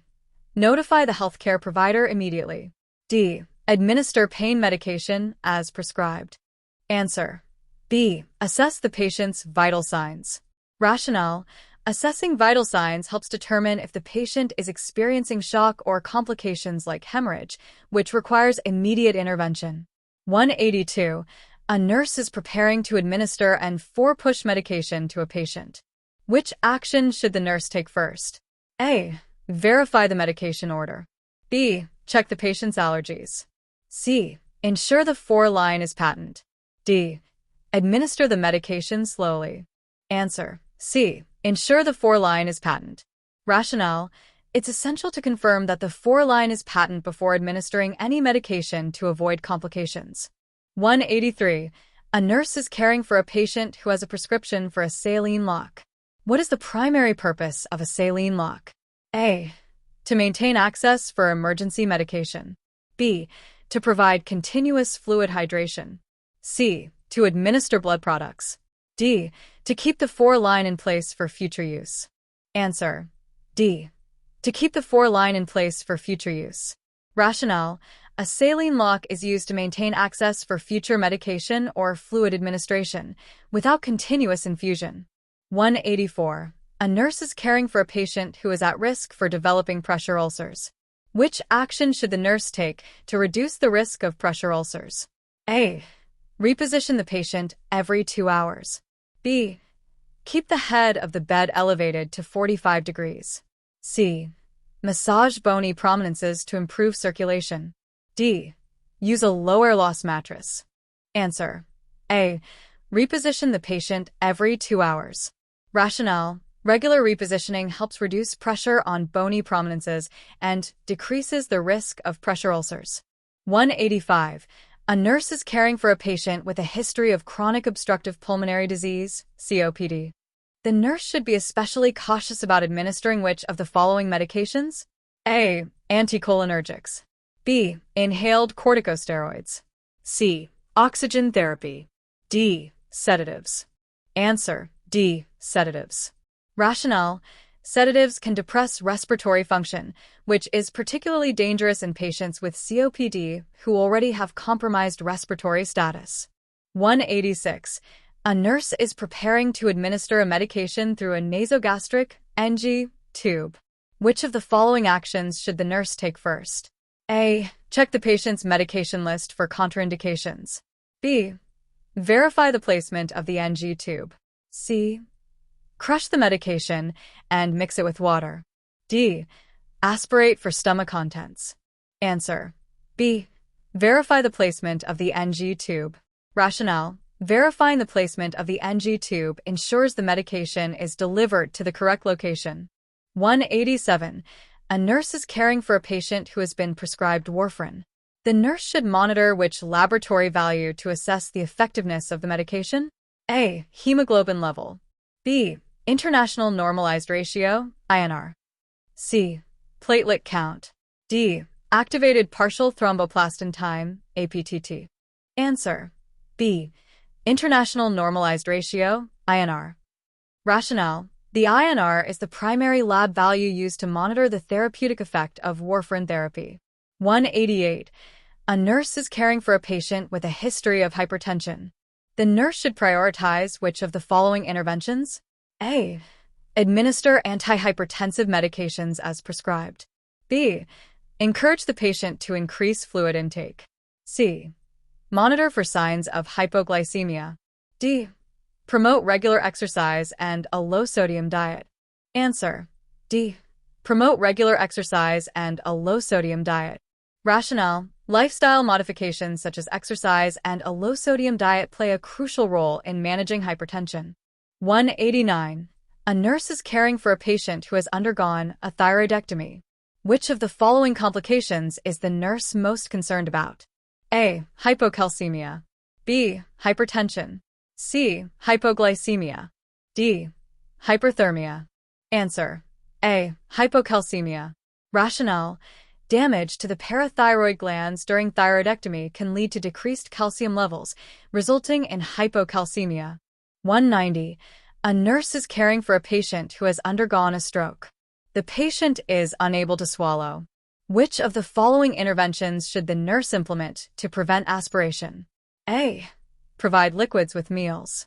B. Encourage the patient to chew gum. C. Place the patient in a high Fowler's position. D. Give the patient soft foods. Answer: C.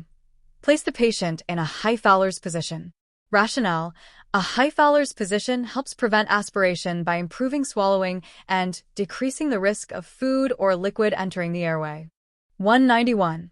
A nurse is teaching a patient who has recently been prescribed insulin. Which statement by the patient indicates that further teaching is necessary? A. I will check my blood glucose levels before meals. B. I should rotate injection sites to avoid tissue damage. C. I will increase my insulin dose if I feel sick. D. I will store my insulin in the refrigerator. Answer: C. I will increase my insulin dose if I feel sick. Rationale: illness can increase blood glucose levels, but the patient should consult with their healthcare provider before adjusting insulin doses. 192. A nurse is caring for a patient who has recently been diagnosed with type 1 diabetes. The nurse should provide which of the following information? A. You will need to monitor your blood glucose levels at least once a week. B. Type 1 diabetes can be controlled with oral medications only. C. Insulin is required for lifelong management of type 1 diabetes. D. You can avoid insulin by following a strict diet and exercise plan. Answer: C. Insulin is required for lifelong management of type 1 diabetes. Rationale: type 1 diabetes requires lifelong insulin therapy due to the inability of the pancreas to produce insulin. 193. A nurse is caring for a patient with a wound infection. The nurse should use which of the following techniques to ensure proper hand hygiene? A. Wash hands for at least 5 seconds. B. Use alcohol-based hand sanitizer if hands are visibly dirty. C. Rub hands together for at least 20 seconds with soap and water. D. Use soap and water only when caring for infected patients. Answer: C. Rub hands together for at least 20 seconds with soap and water. Rationale: proper hand hygiene involves washing hands for at least 20 seconds with soap and water, especially when caring for patients with infections. 194. A nurse is caring for a patient who is experiencing acute pain following a fracture. Which of the following interventions should the nurse prioritize? A. Encourage the patient to use relaxation techniques. B. Administer pain medication as prescribed. C. Apply a warm compress to the affected area. D. Help the patient change positions frequently. Answer: B. Administer pain medication as prescribed. Rationale: administering pain medication is the first priority to address acute pain and promote comfort for the patient. 195. A nurse is caring for a patient with diabetes mellitus who has a blood glucose level of 50 milligrams per deciliter. What is the nurse's priority action? A. Administer insulin as prescribed. B. Give the patient a snack with 15 grams of carbohydrates. C. Assess the patient's urine output. D. Prepare to administer a glucagon injection. Answer: B. Give the patient a snack with 15 grams of carbohydrates. Rationale: a blood glucose level of 50 milligrams per deciliter is hypoglycemia, and the priority action is to treat with carbohydrates to raise the blood glucose level. 196.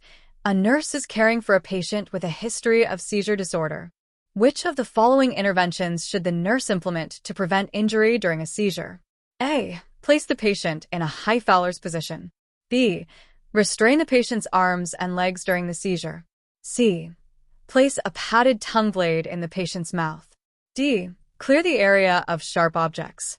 Answer: D. Clear the area of sharp objects. Rationale: clearing the area of sharp objects helps prevent injury during a seizure, as the patient may thrash or fall. 197. A nurse is assessing a patient for signs of dehydration. Which of the following findings is most indicative of dehydration? A. Increased urine output. B. Moist mucous membranes. C. Dry skin and decreased skin turgor. D. Normal blood pressure. Answer: C. Dry skin and decreased skin turgor. Rationale: dry skin and decreased skin turgor are key signs of dehydration. 198. A nurse is caring for a patient who is receiving a blood transfusion. The nurse notices that the patient is developing a fever and chills. Which action should the nurse take first? A. Stop the transfusion immediately. B. Notify the healthcare provider. C.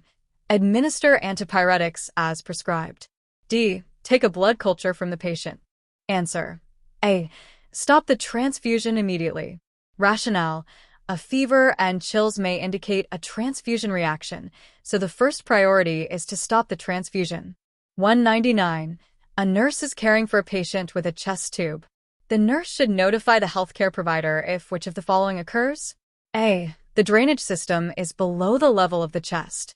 B. There is bright red blood in the drainage tube. C. The patient is coughing occasionally.